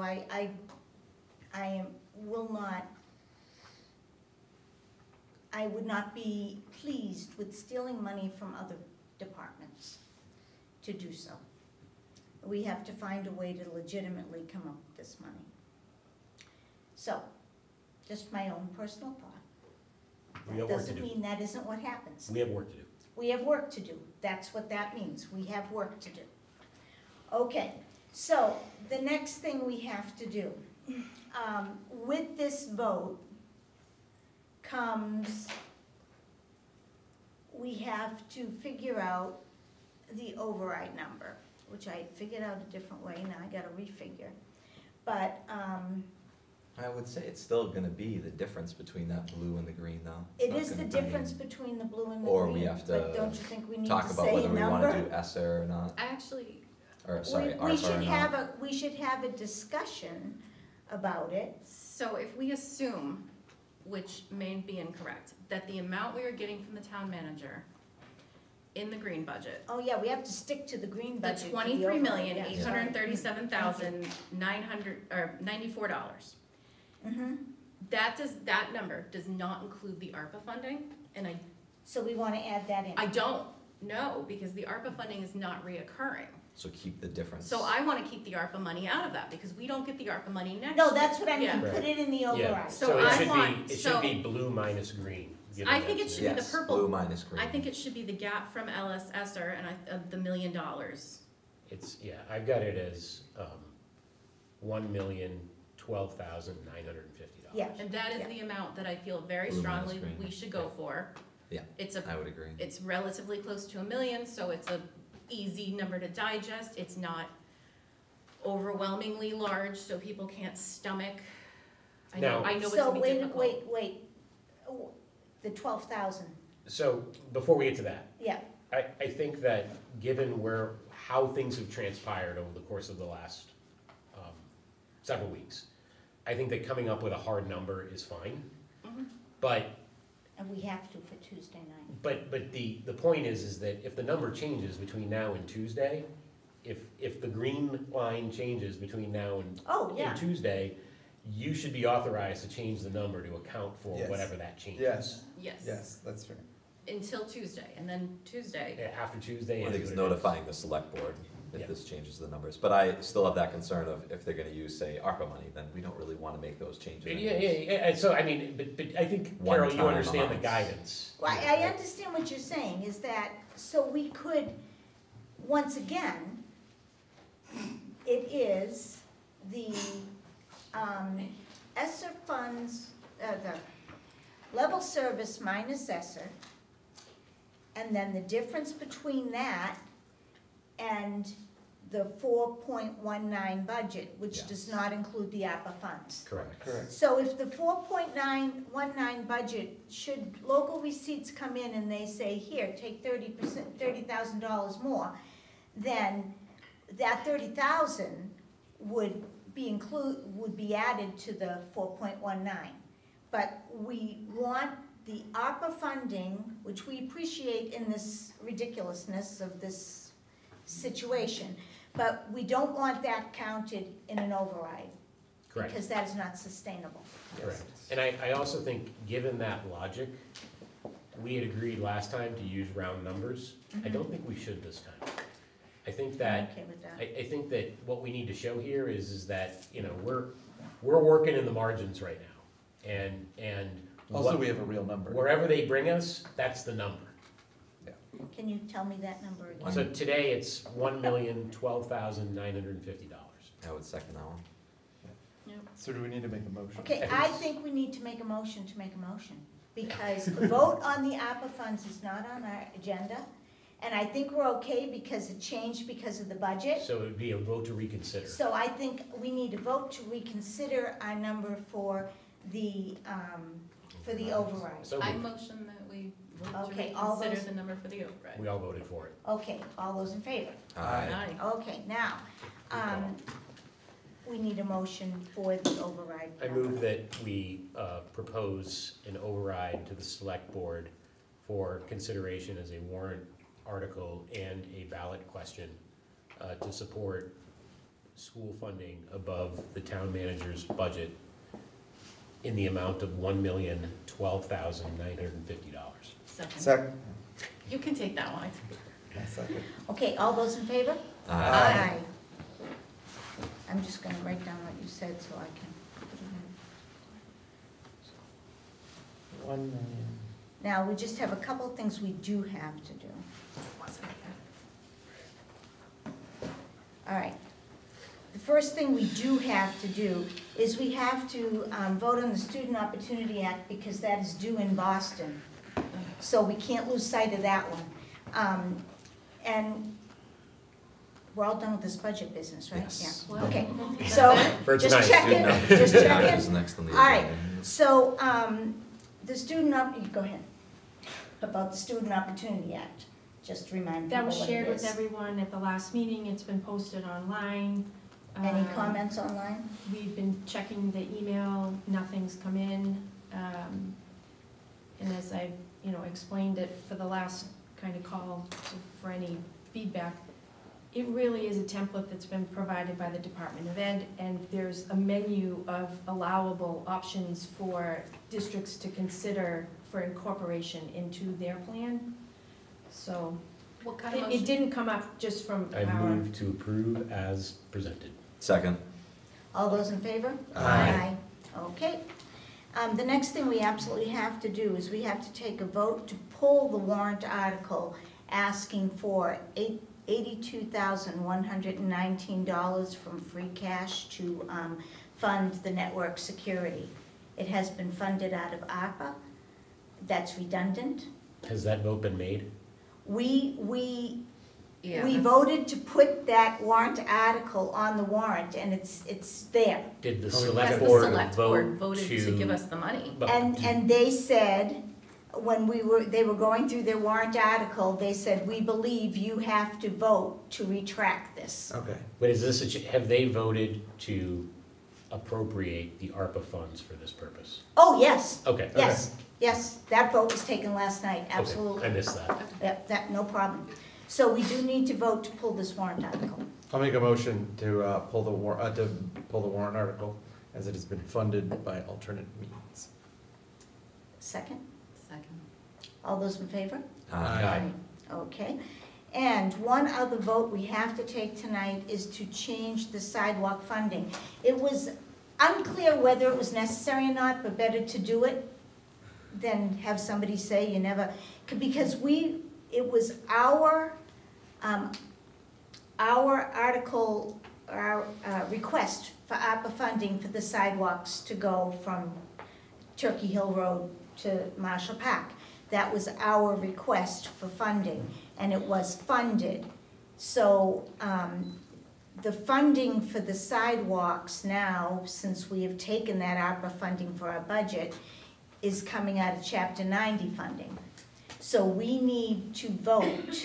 They weren't sure if we needed to because it's a select board at their whim how they spend their ARPA funds. But since it had been awarded, they felt that we needed to vote to change our to eliminate the need for ARPA funding for sidewalks and to put that need towards our budget. So I should have asked this question with the last vote, but I'll ask it this time. I mean, Yeah. we have not formally accepted the ARPA funds to support our budget. In fact, we just took an action to do just the opposite. So I mean, that's the reality of the situation, right? So now, that being said, I'm okay with, I'm okay with saying that the sidewalks can be taken care of with, you know, as part of our $1.98 million in Chapter 90 money, and allowing this, you know, and releasing that money for the select board to do what they see fit with it. I think But we have to. But what I don't think is that this should be considered, or our previous vote, like, that we've resolved that the ARPA money is specifically for these budgetary purposes. But the thing is, if we don't do that, then, and we end up with that 4.19% budget, which could happen. Yep, We need that, we need the money, yep. so we have to do that. I understand the logic, but there is some, I there is some internal understand conflict the associated with that. conflict Yeah. in your thought process, but But I understand the logic, and I would just stipulate that the previous logic around the budget holds, right? Yes, Around our yes. priorities, so. yes. I motion to approve the reallocation of $101,640 previously allocated for sidewalks to the school department, that the select board voted on Tuesday night. And the sidewalk funding to come from Chapter 90. And the sidewalk funding to come from Chapter 90, which I'm not sure we can control really. We can't. I'll second. So, by the way, Chapter 90 is completely at the discretion of the town manager. Like, she doesn't even require a vote from the select board. Okay, but we have a motion, and all those in favor? Aye. Aye. Okay, is there anything else? Do we have to do the Costa Rica trip tonight? We do. Okay, then we have to do the Costa Rica trip tonight. Can't make them wait. I gotta go. We could have flown to Costa Rica. I'm in favor of that one. Make a motion to fly to Costa Rica. So the information, is there anybody online that's going to tell us anything about it, or are we just reading it and? No, Linda Radford, Thank Sarah you. teacher at Lunenburg Middle High School. I am here to talk about the trip. I did send some information to Ms. Peterson, so I am not sure if you've had a chance to look it over yet. And I'm not, this is my first time doing a final approval, so I'm not actually sure what you want me to talk to. Well, we did get this afternoon, the itinerary and the general family information, as well as another file talking about, who is chaperoning and what your agenda is requiring travel. Yep. Does anybody have any questions for Ms. Redford about the Costa Rica trip? It all looked very well organized and laid out to me. I did look at it this afternoon. I love that they have to show passports to board the bus. I feel like that is something learned from necessity. That is something that my colleagues suggested. I think it's kind of a policy that we have just to make sure nobody accidentally leaves it out. You know, absolutely, good idea. Who holds their passports while they're traveling? The students do, sometimes they're locked in the hotel safe. I think each travel company handles that differently. That was something that we had spoken to parents about. For example, the kids aren't not going to be having their passports in their pocket while they're on the zip line. So we just kind of play that by ear depending on the activities and the just what they're involving. Are we swimming that day and things like that. Okay. Any other questions? I want to wish you all luck, and I think it's going to be a great trip. I am going to abstain for the reasons that I gave when this originally came up. I'll make a motion to give final approval for the Costa Rica trip. I'll second. All those in favor? Aye. Aye. And one abstention. Okay, well, good luck and have fun. Thank you very much, we will. Travel safe. Okay, the ARPA funding here was just a repeat of that there. I don't think we have to do that, right? We can do spring athletic reports the next time. And I think it said action under it. We don't need to action the spring ath. No, we don't. No, I didn't think so. Okay, just making sure. Don't want to leave anything out. Okay, public comments. Is there anyone with the public comment left? Just short, just, okay.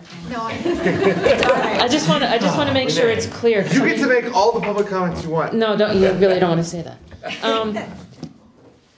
I just want to make sure it's clear with the ARPA money that 145,795 were given to the two earmarks, right? Correct. The 9/11 compliance and cybersecurity upgrades. So those Correct. are non-recurring, Correct. right? So of the recurring costs that went to the Chromebooks, 75,845. Correct.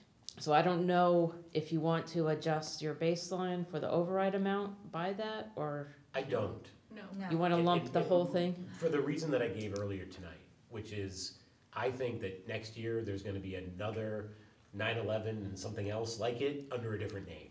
This is a hundred. Okay. I just want to make sure you were aware that all of the ARPA wasn't going No, I towards something like understand, that. Okay. I understand that entirely. Okay.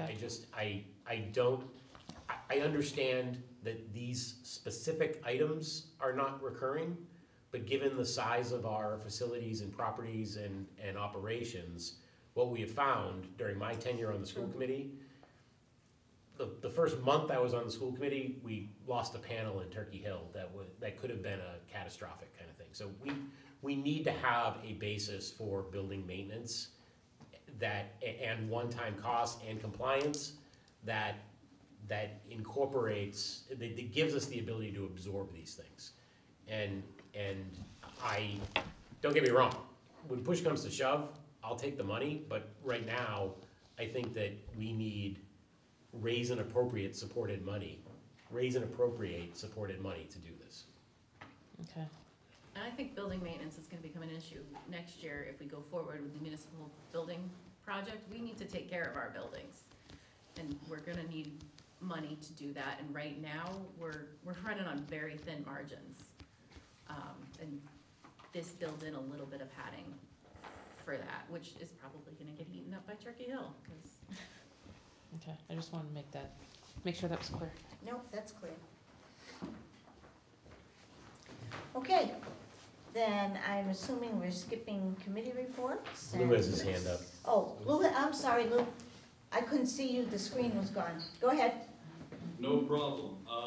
So I just wanted to say, just a sort of a wrap up of all the discussion. I'm actually glad to see the ask be higher, in keeping with my comments earlier. And I understand the logic that a smaller ask has a better chance of passing. I get that logic, but I actually believe that an ask on solid footing and a good case made for that ask is actually more compelling than a smaller amount. So I think a bigger ask with a very good case is the way to go. So that's all, and it seems like you got it, basically. Thank you. Anybody else I missed? Okay, I have a lot of topics for future discussion, but we'll leave that for another time. And it looks like, I'll make a motion to adjourn at 10:14 PM. second. all those in favor? Aye. Aye.